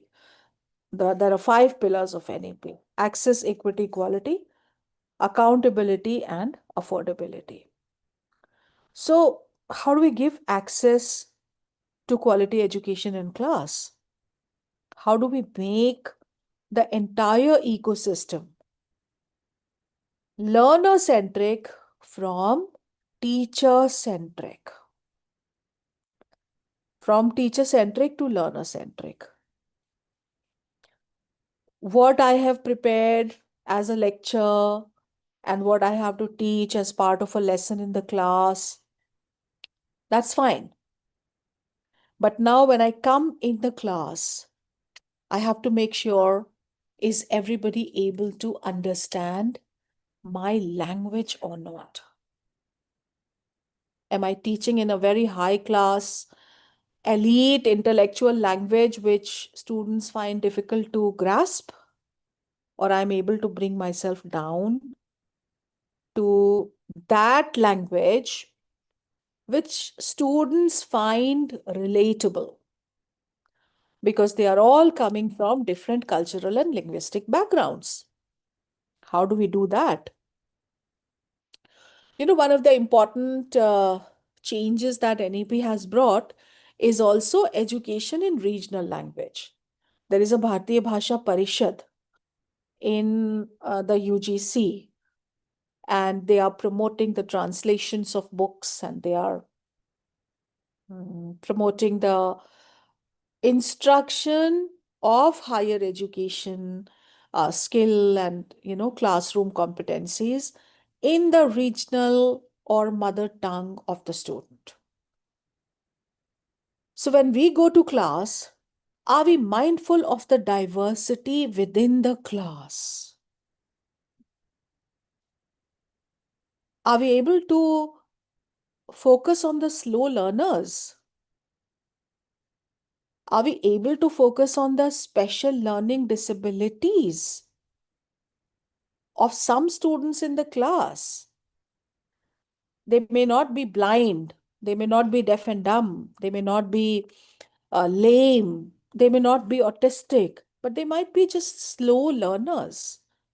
They might be just suffering from some special learning disability, like, after watching Tare Zameen Par, we all know special learning disabilities, dyslexias. Apparently, the child looks completely normal, and one might think that, this is just mischief. But actually, it's a special learning disability which can be addressed by the teacher in the class. So, how do we create a learner centric ecosystem where, on the one hand, teachers' capacity enhancement is done, and also there is more and more social engagement? आपने वो unit भी की होगी इसमें, higher education in society, आपको किसी ने पढ़ाया होगा, जिसमें हम बात करते हैं सोसाइटल एम्बेडेडनेस की. So how our societal engagement is increased so that the instruction in the higher education system is more and more embedded in the society. Celebration of diversity. And staying clear from a standardization so that diversity can actually flourish.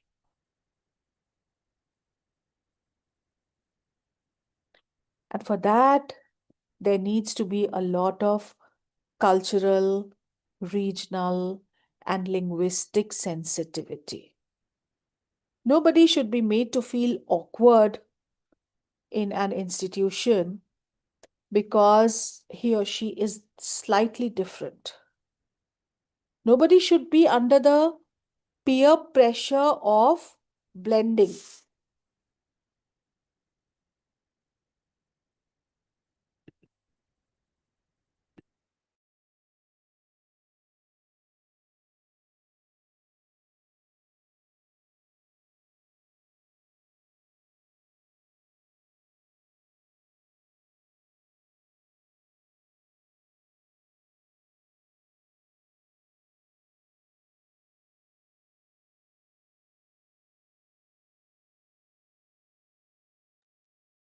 So, friends, it's all about making everyone feel like an important contributor in the ecosystem. Like an important contributor in the ecosystem. And for that, we need to celebrate diversity. We need to create such opportunities and such environment where everyone is sensitive to diversity and where everyone is allowing diversity to flourish. And there is no peer pressure for looking like everyone does, for talking like everyone does, for dressing up like everyone does, for performing also in the class like everyone else does. ऐसा कोई pressure किसी भी student पे नहीं होना चाहिए कि वो सबकी तरह दिखता क्यों नहीं है, वो सबकी तरह बोलता क्यों नहीं है, कि वो सबके जो उसके साथी हैं उनकी तरह का खाना क्यों नहीं खाता या उनकी तरह की भाषा क्यों नहीं बोलता. The teacher has to be sensitive enough and the teacher has to be creating such opportunities in the class that the student, no matter how different her background would be, no matter how different the culture would be, which the student is representing in the class, feels a part of it, doesn't come under the pressure of changing, feeling ashamed of the background, the pressure of not being oneself. So, there is a very beautiful quote that I once learned in a lecture on multiculturalism in a class in the Ohio State University. Our professor, she said, we just have to say that we are different, but hey, it's okay to be different.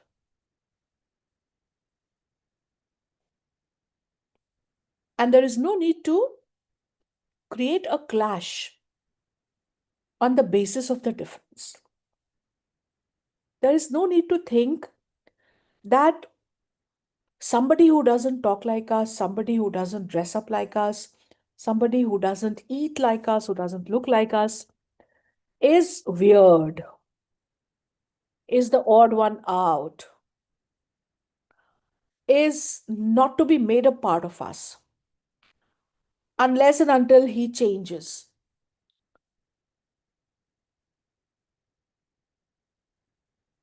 All we need to do is to give the message that, hey, it's okay to be different.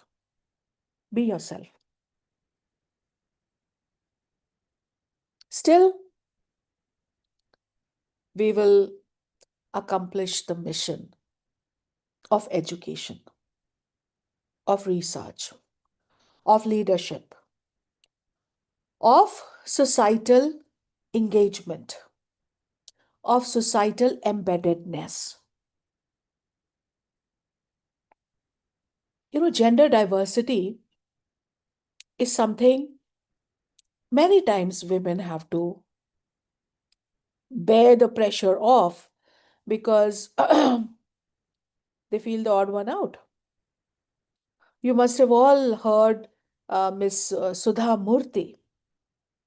She has often given interviews that when she took admission in the engineering college, in her small town somewhere near Bangalore.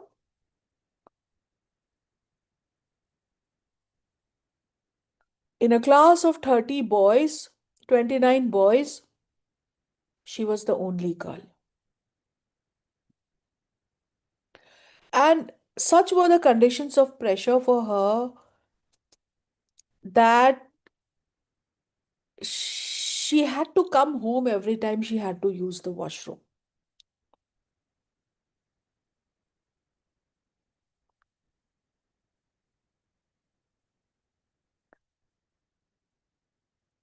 Such were the pressures. So, gender diversity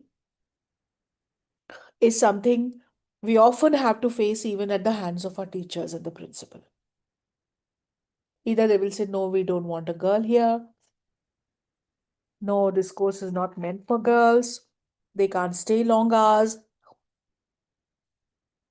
Even if they come for this course, they are not allowed to do such and such and such and such things. They won't go to the library. They won't go to the canteen. They won't go to the sports grounds. They'll just come to class, quietly attend the class, and then go back home. Why? Because we are not accommodating gender diversity. In education for gender diversity is important. And so on and so forth. We have to create inclusive environment, and we can create inclusive environment for students with learning disabilities, with students coming from a different cultural background, not forcing them all to study English and to adapt to the medium of instruction in English. So NEP is making, NEP, let me say, has envisioned an environment which is inclusive for students from all diverse backgrounds. We can do that also by using technology. Also by, and we have done that. All of you would have seen the FYUP. I hope you know what the FYUP is. It has opportunities of skill enhancement with vocational education, entrepreneurship, and value added development that would bring self sustainability. And also, the technology enabled and blended learning is a big step towards student diversity and inclusivity. Now, if you imagine one course delivered through the Swayam platform, it is technology enabled learning, technology based learning. You can very well imagine that every pillar of NEP is strengthened because of technology enabled learning access. Now, let me give you the example of one village girl who has just completed higher secondary school. There's no college close to her, and there are no means in her family to send her to a college away from where they live. Either she has to abandon her education, or she has the option of technology enabled learning. Technology enabled learning will give her access. By being a girl and by being educated, this will be a step towards gender equity. The quality of the course on the Swayam platform will not be compromised because it's not a local college where faculty availability is a problem, etc., etc. Affordability quotient is very low. Quotient is high because cost is very low in an online learning course.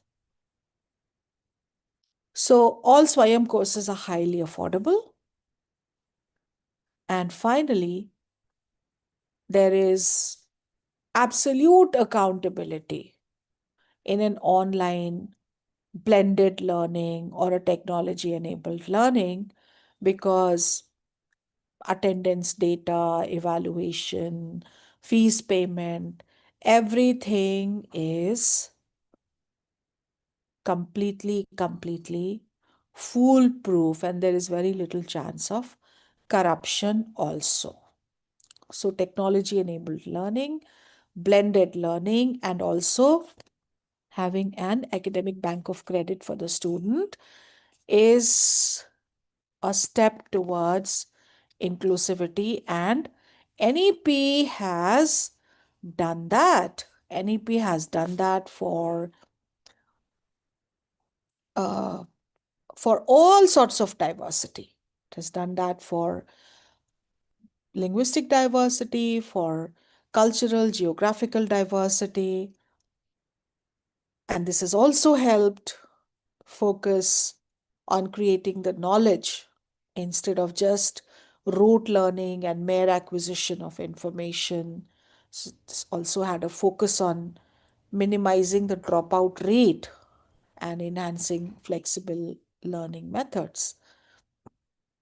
Learning according to the learner's pace to increase inclusion.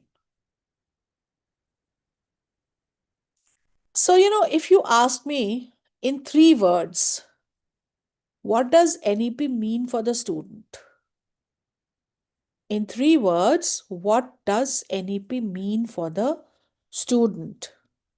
For the student, NEP means more choice, more flexibility, and more freedom. Isn't it? I hope you agree. More choice, more flexibility, and more freedom.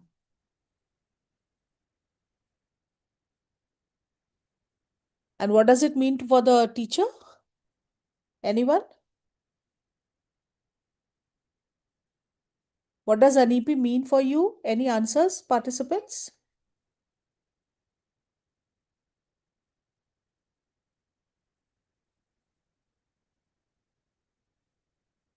We are in the 5th year of the implementation of the.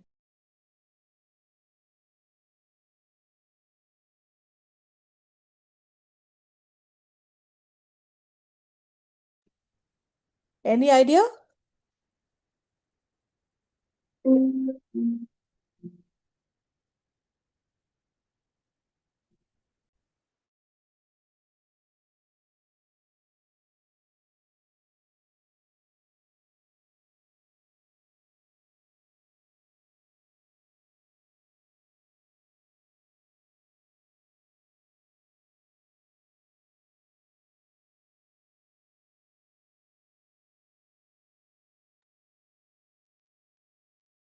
I think for the teacher, the NEP means autonomy. For the teacher, the NEP means innovation. And for the teacher, the NEP means interdisciplinarity.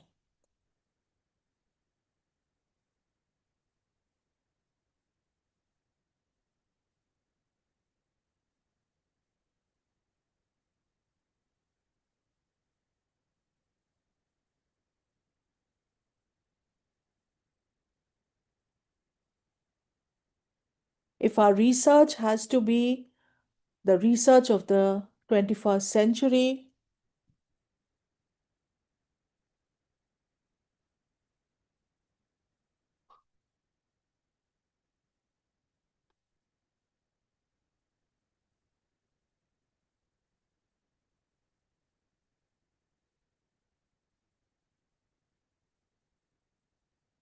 and the research has to be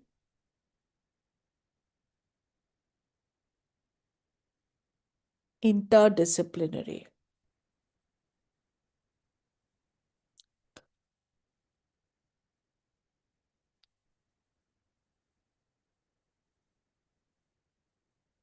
That's what NEP means to the teacher.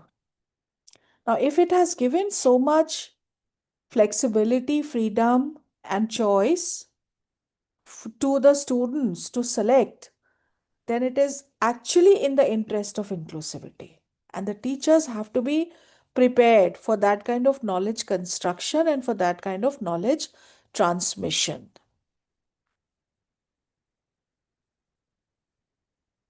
Transmission of knowledge with efficiency, with the breadth of content, and also with clarity. And construction of knowledge by critical thinking, empathy, and also acknowledging the complexity. Because, see, one thing is clear. If there is a complex topic,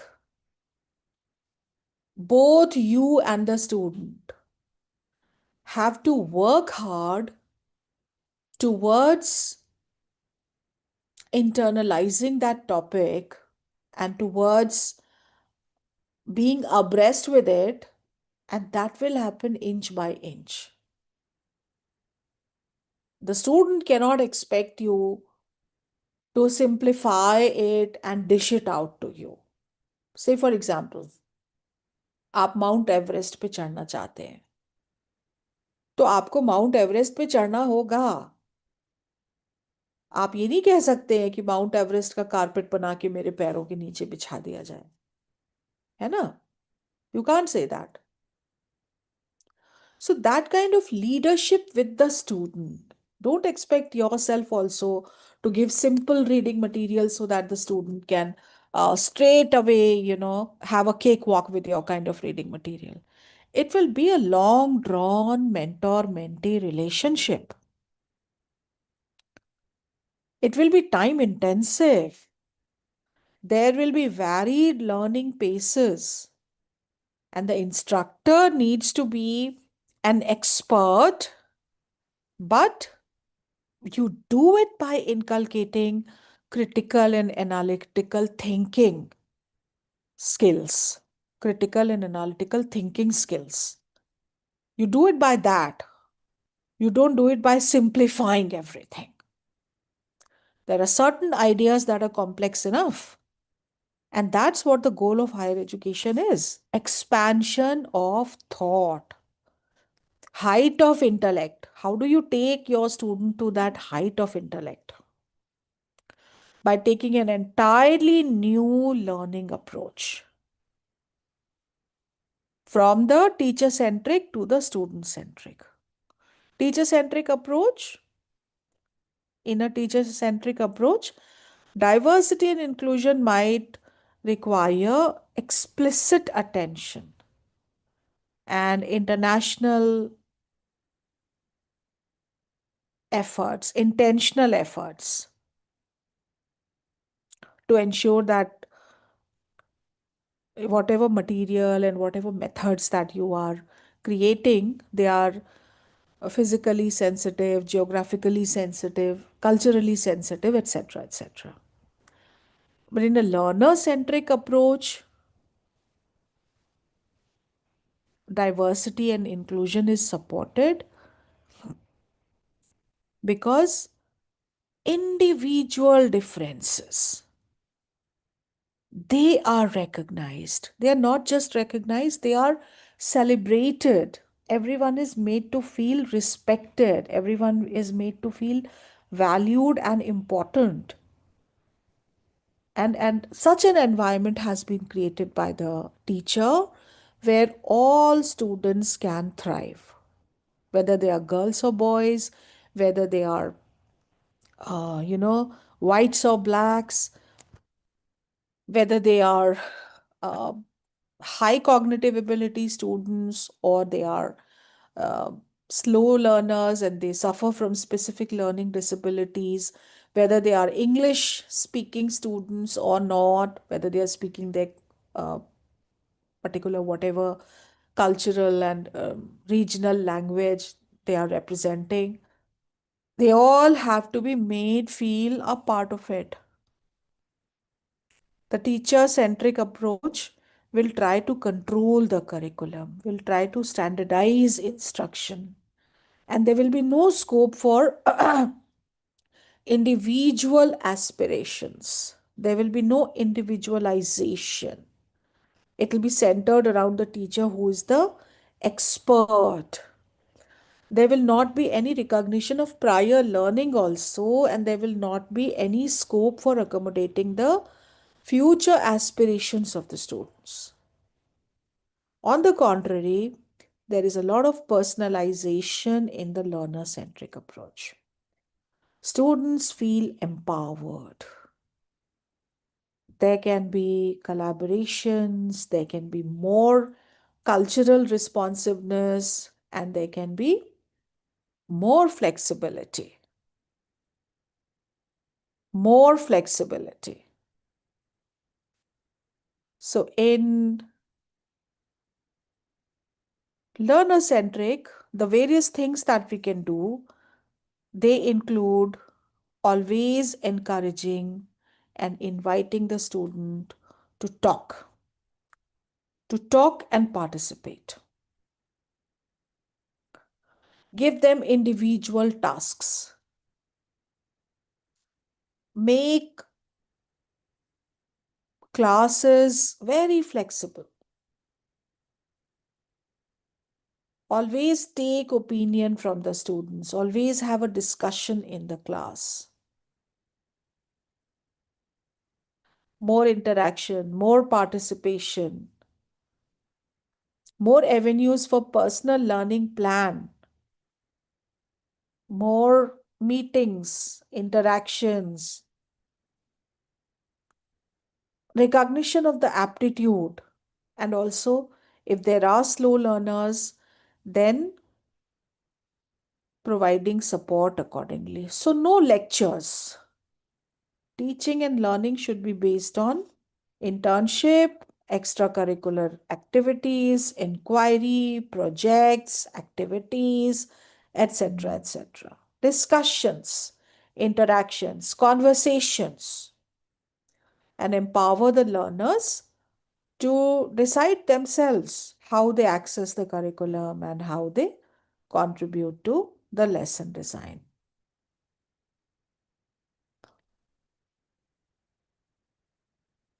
So, this kind of a learner centric approach will encourage independent, creative, and responsive and responsible learners no matter what background they are coming from.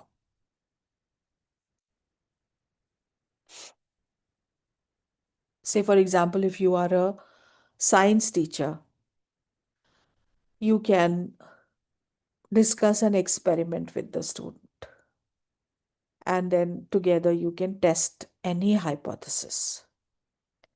If they come up with some finding, you can start a journal or you can start a newspaper and share their findings.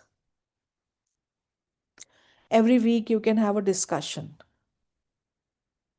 where there can be some critical thinking, some discussion, some opinion sharing, some exchange of ideas,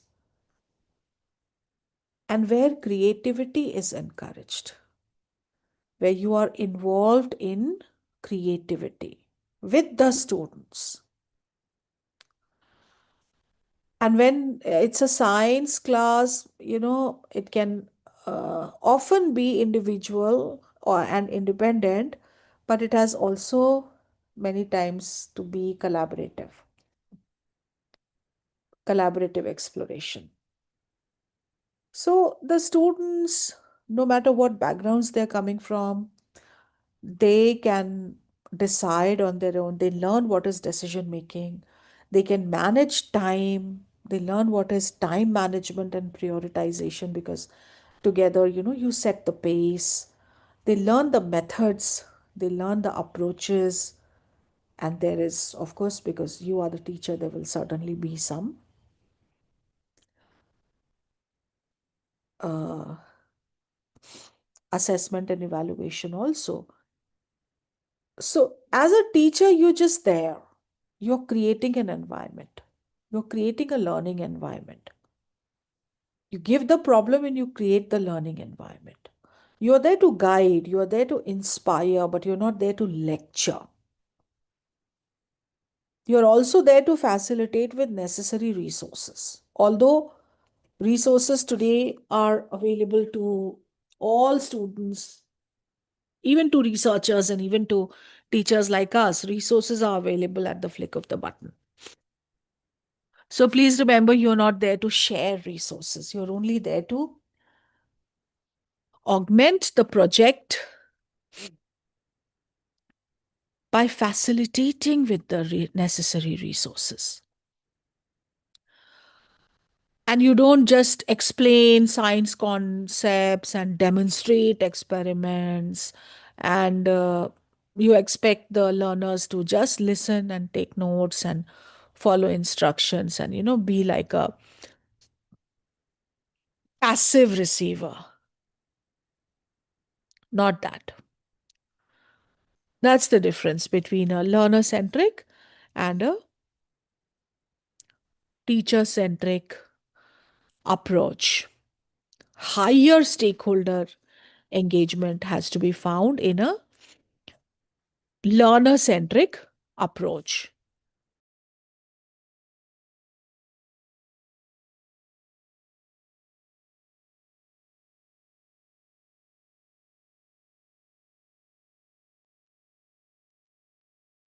So, of course, it's a very tall order. Of course, it is difficult for institutions to follow that. Of course, we need the necessary infrastructure, we need the necessary funding. But where there is a will, there is a way. And, this has to be done if we want to keep increasing the gross enrollment ratio, if we want to keep increasing expanding the higher education sector of our country. We already are second largest, but we already have seen problems of the disadvantaged class in our country. We really need to make learner centric transition from teacher centric.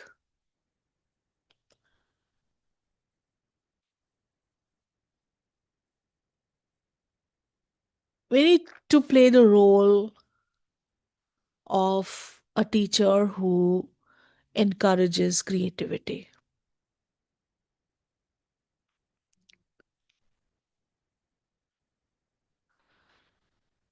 With the use of art, with the use of storytelling, and other forms of creative expression,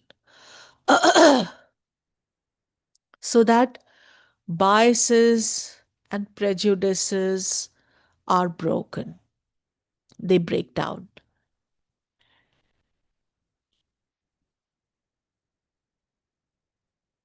So that if they are coming to class with any presupposition, that is reshaped. So that if they have any preconceived notions, any such perceptions about diversity,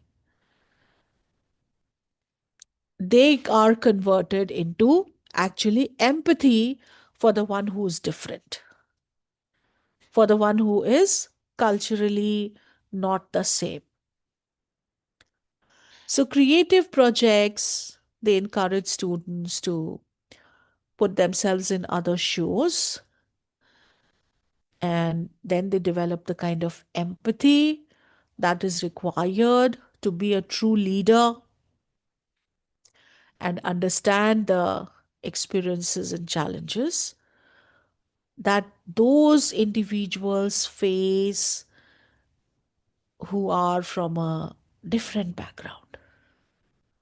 Development of empathy, coming out of your comfort zone,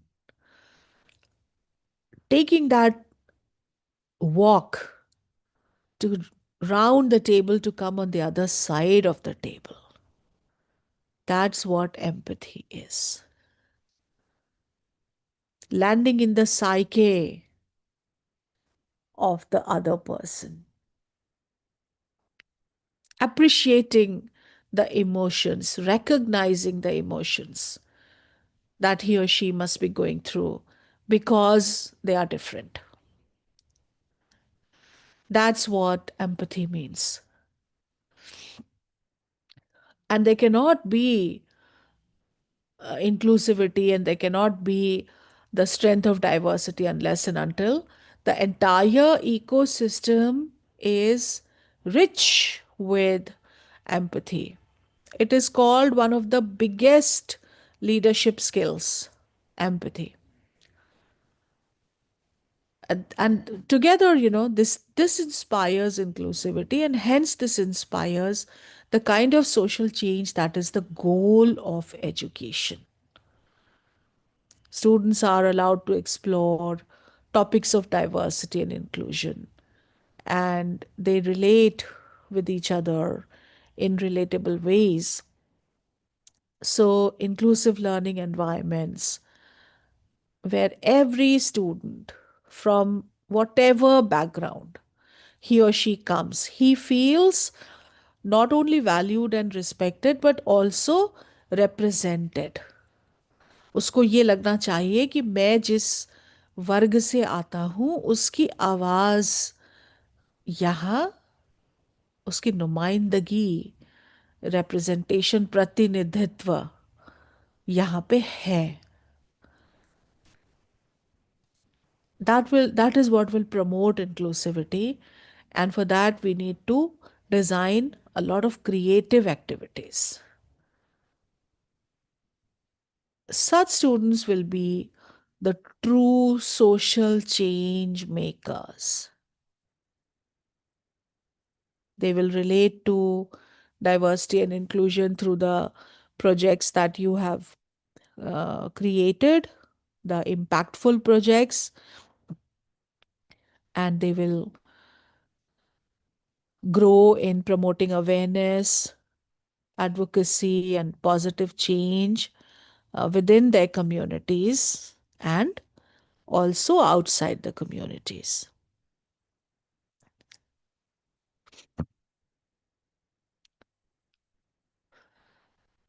When there is diversity, there are a lot of ethical dilemmas.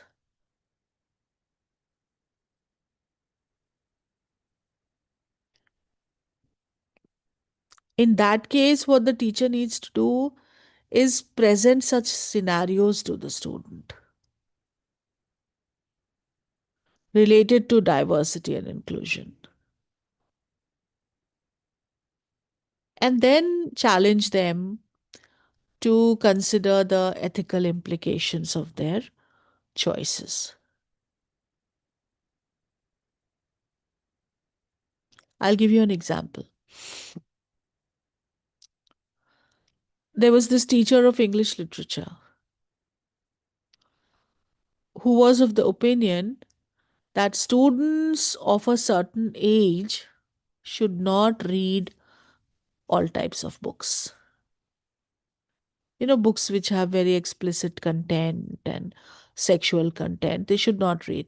But when she was trying to publish something on this,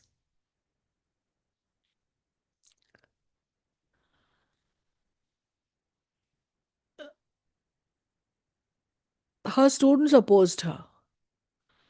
They said, no, why are you trying to control who should read what? We should be allowed to read everything. Okay. So this teacher, she was quite a, she was a teacher with some imagination, I would say. Instead of coercing, instead of forcibly telling the students that, no, no, you should not. She said, all right, I'm giving you an exercise. So, she imagined a scenario, an interesting, creative scenario, and she gave it to the students. And in that, she said, write a name of any relative, brother, sister, cousin, niece, nephew in your family who is between 7 to 10 years of age. So they gave her the names.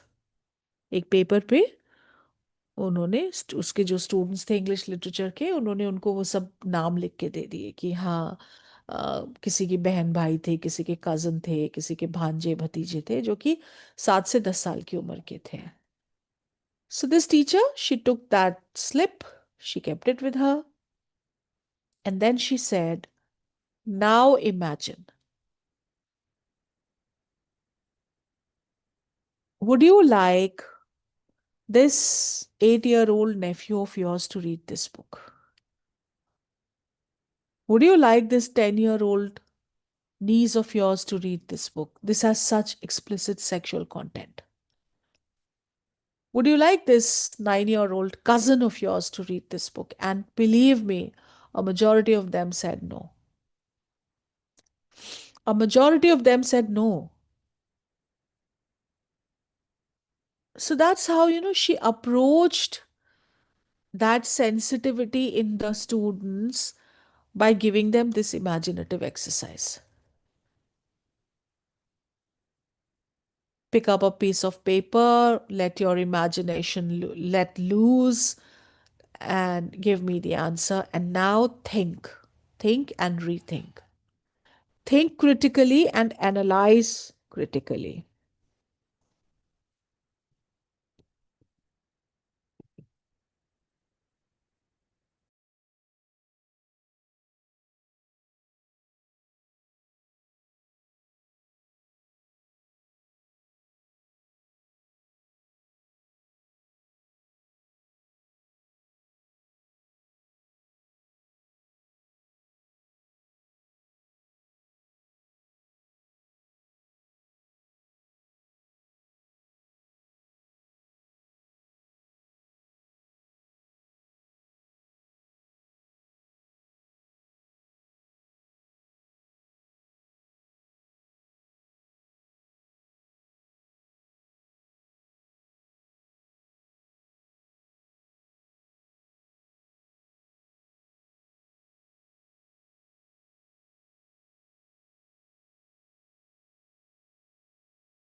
Right. So that's what I'm trying to insinuate here. We develop interesting scenarios for breaking down prejudices, for reshaping any presuppositions that students might have come up with.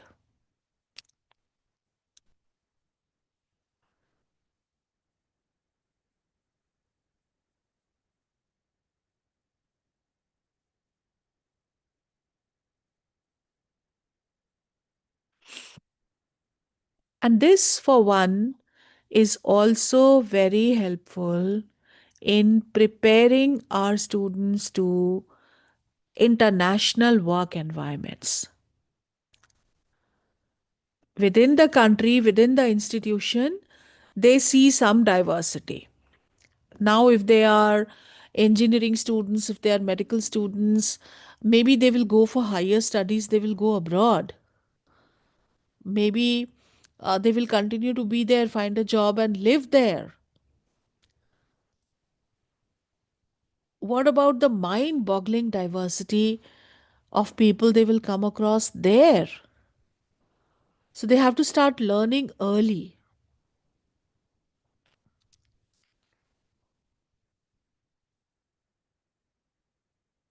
Changed teaching strategy has a big impact on this kind of method.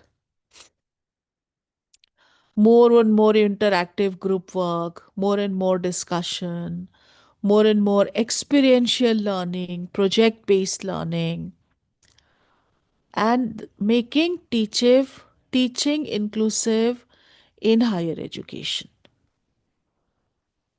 Pedagogy, curriculum, assessment, everything is designed and delivered to engage students in the learning process, to individualize the learning process. We do that. So, inclusive education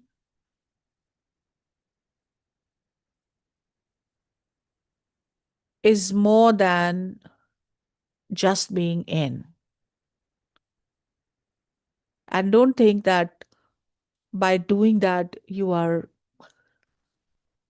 you know, giving some kind of privilege and being extra helpful to a select few.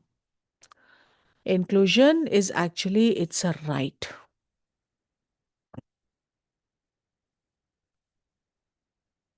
Consider all students competent, welcome all students as valued members of whether the general education class or the extracurricular activities, and fully participate and learn. Let them fully participate and learn alongside their same age peers in general education instruction, with following whatever curriculum is there.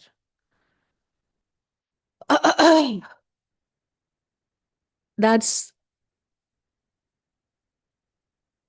the idea of inclusive education. We are not dealing with children, we are dealing with adults. We are in higher education. We are teaching undergraduate classes, we are teaching graduate classes, we are taking up research. But even then, one big problem arrives in higher education institutions, colleges, and universities, and that is the problem of language. We have Hindi medium schools, Marathi medium schools, Telugu medium schools, Kashmiri, Urdu medium schools, Bengali medium schools. So they have the opportunity of primary and secondary education in their mother tongue, but we don't have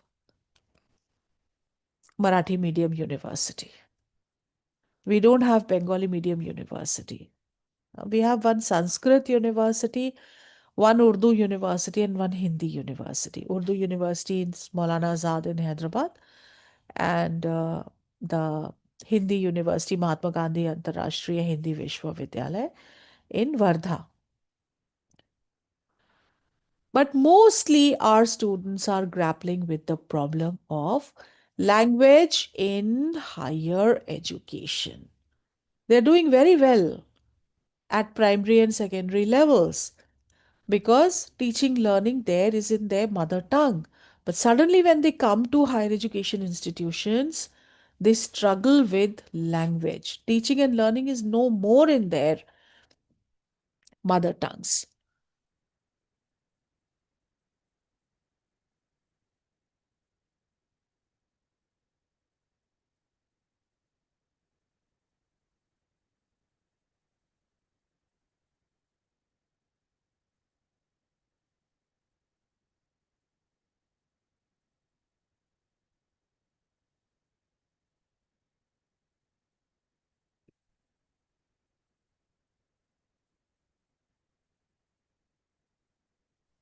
Ma'am, you're not audible. Oh, I'm sorry. I'm sorry. Audible now? Yeah, ma'am. Okay. So, the essential pieces that as teachers in andragogy, see, we should not even say pedagogy because peda means children. We don't teach children. Our relevance to our students is very different from the relevance of school teachers or from the relevance of school teachers to the school students. Pedagogy is very different from andragogy. Andra means adults. We are teaching adults. We are mostly not teaching such skills as reading and writing and basic knowledge. Our students are coming with a great deal of learning that has already happened. So, institutions need to make sure that all students are learning together. That when teachers are required to provide inclusive education, then teachers also have assistance and support. And teachers need to focus on the ability of the student, not on the disability of the student. I come from AMU, where we have a historical institution which is called the Ahmadi School for the Visually Challenged. Probably AMU is the only university in the country which has a blind school. It was actually founded like a blind school in 1927, but now we call it Ahmadi School for the Visually Challenged. This is a school for children who cannot see or who are visually challenged. I once conducted a project with these students. It was called the English Access Micro Scholarship Project. In the off school hours, they used to come in buses to my center where we did personality development, English communication, etc. These exercises with them. Of course, they could not see, they were coming from the blind school.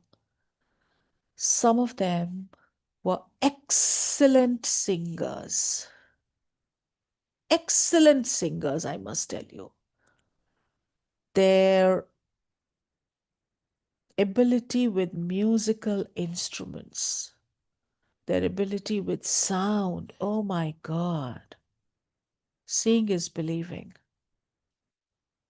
Some of them were excellent storytellers. They were excellent storytellers. So, of course, there was one disability, and it is that they could not see, but they had so many other abilities. So, as a teacher, it was my job to focus on the ability and not the disability. But for that, I also needed to expand my own skill. And for that, thankfully, there are centers like the Pandit Madan Mohan Malviya Mission Teacher Training Centers, where teachers have the ability to expand their own skills. Skills that teach them how to connect with individual learning styles, how they honor the needs of all pupils, all students equally, because they're all there with differential needs, and how valuing other cultures and perspectives is the need of the civilization.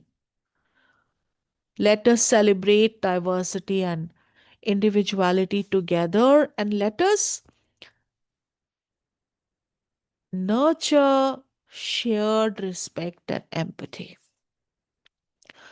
And mind it, empathy is not the same as sympathy. The worst thing that I could have done to a blind student was that I would have sat with him and said, "Oh, I'm so sorry, what happened with you?" Right? The best thing I could do with them was, "Well, it's okay.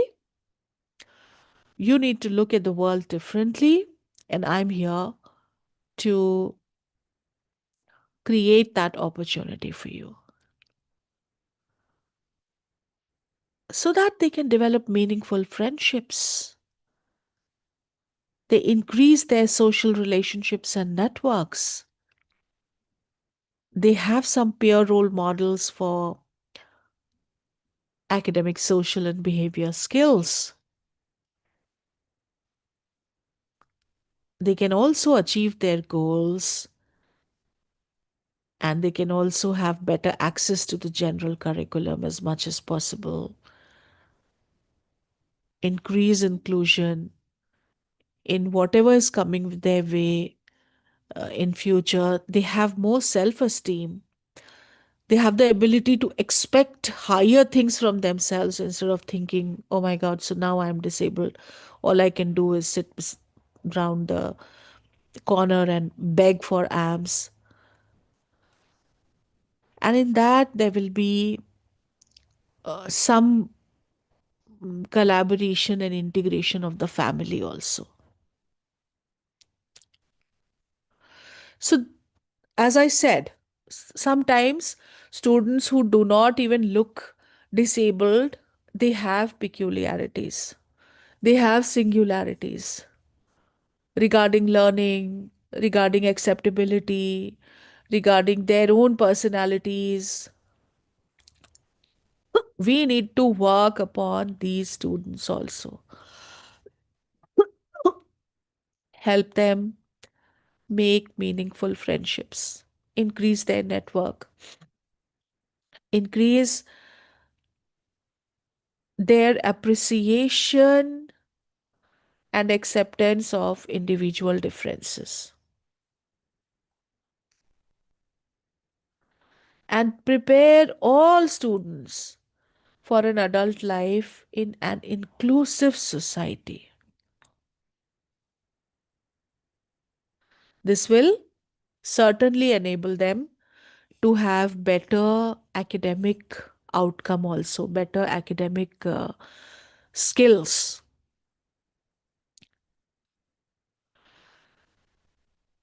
So friends, now we are coming to the last part where we will very briefly discuss some challenges that we face, some barriers that exist. So, because there are things for which when you say they look great, but when you want to do, it's easier said than done. So, one of the biggest barriers is that we don't want to change. No, we've always done it this way, and there cannot be any other way. Say, for example, when I invited these visually challenged students to my Access program, it was the fifth cycle of the Access program, and until then, they had never been invited to the Access program.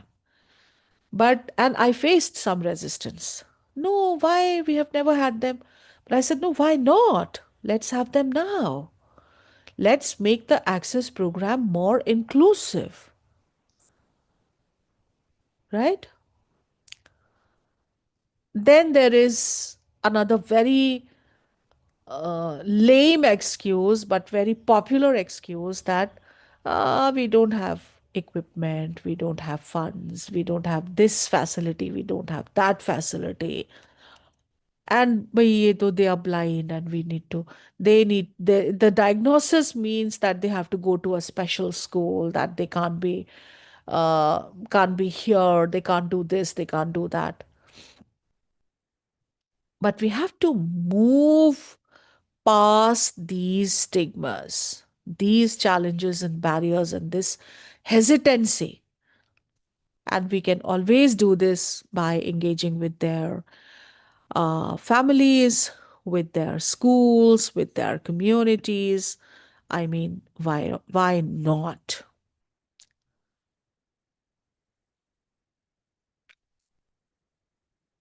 So, giving, reading, chances of reading, chances of storytelling, chances of sharing, chances of bringing caring on the platform, chances of just being accessible, having a helpline number, giving your own social media handles, etc., to the students. That's what can actually matter when it comes to making education inclusive, making education strong because of diversity. All the more in higher education institutions. Say, for example, I know of a blind school in AMU, but it's just a school. I don't know of a department or a center in AMU which is specially dedicated to the blind children. Therefore, it's a challenge to have them in the classroom when they come to higher education studies, but they do. They do. We help them with braille, we help them with walking sticks, and these days on their mobile phones, oh my God, they have so many apps that they can even come into jobs that are, we have reserved seats, and I think in all institutions. So we have reserved seats for them, visually handicapped seats, VH, uh, specially reserved, and they can even become teachers. That kind of an inclusion. And I have spoken a lot about handicaps and about specially abled, but this entire rhetoric, it applies also to differences on the basis of religion, class, color, language, culture, ethnicity, etc., and also individual differences. Slow learners, maybe, learners with special learning disabilities, maybe. So the teacher and the institution has to be prepared more and more for this kind of sensitivity. The first and last word is sensitivity. If you have sensitivity, it will automatically imbue into empathy, because all you need to do is put yourself in the position of the other, of the one who's making to feel like somebody different. Okay. So I think with this kind of inspiration and with these guidelines of the national education policy, we will be able to make the higher education institutions more and more inclusive. We will be able to come up with imaginative designs and with very creative solutions for interactions with our students. So, with that, participants, I want to thank you for listening to me. And I have come to an end of whatever I had to share with you. If you have any questions, any queries, you may please let me know. Any queries? Any questions, please? We have just about 2-3 minutes. No, 1 minute actually. Hello, ma'am. This Yes. is Dr. Manisha Dage. So I want to ask about pedagogy. As you said, ki now we cannot use word pedagogy for college students. Ha. So can you just tell me ki, like what type of what word you have used? And Andragogy. andragogy. Okay. Andragogy. Andra Yes. means Andra means grown up. Okay, grown up. Okay, fine. So, what type of andragogies we can use at engineering colleges and all? So, you just I suggest us said, some andragogy. yeah, as I said, treating them like friends, Hmm. developing an atmosphere of friendship in the classroom so that they can make friends. And instead of just lecturing, creating experiments and designs and taking their opinion, making them involved, feel involved in these experiments and learning through them. Okay, fine. Thank you. Thank you. Okay, so I believe Aniket sir.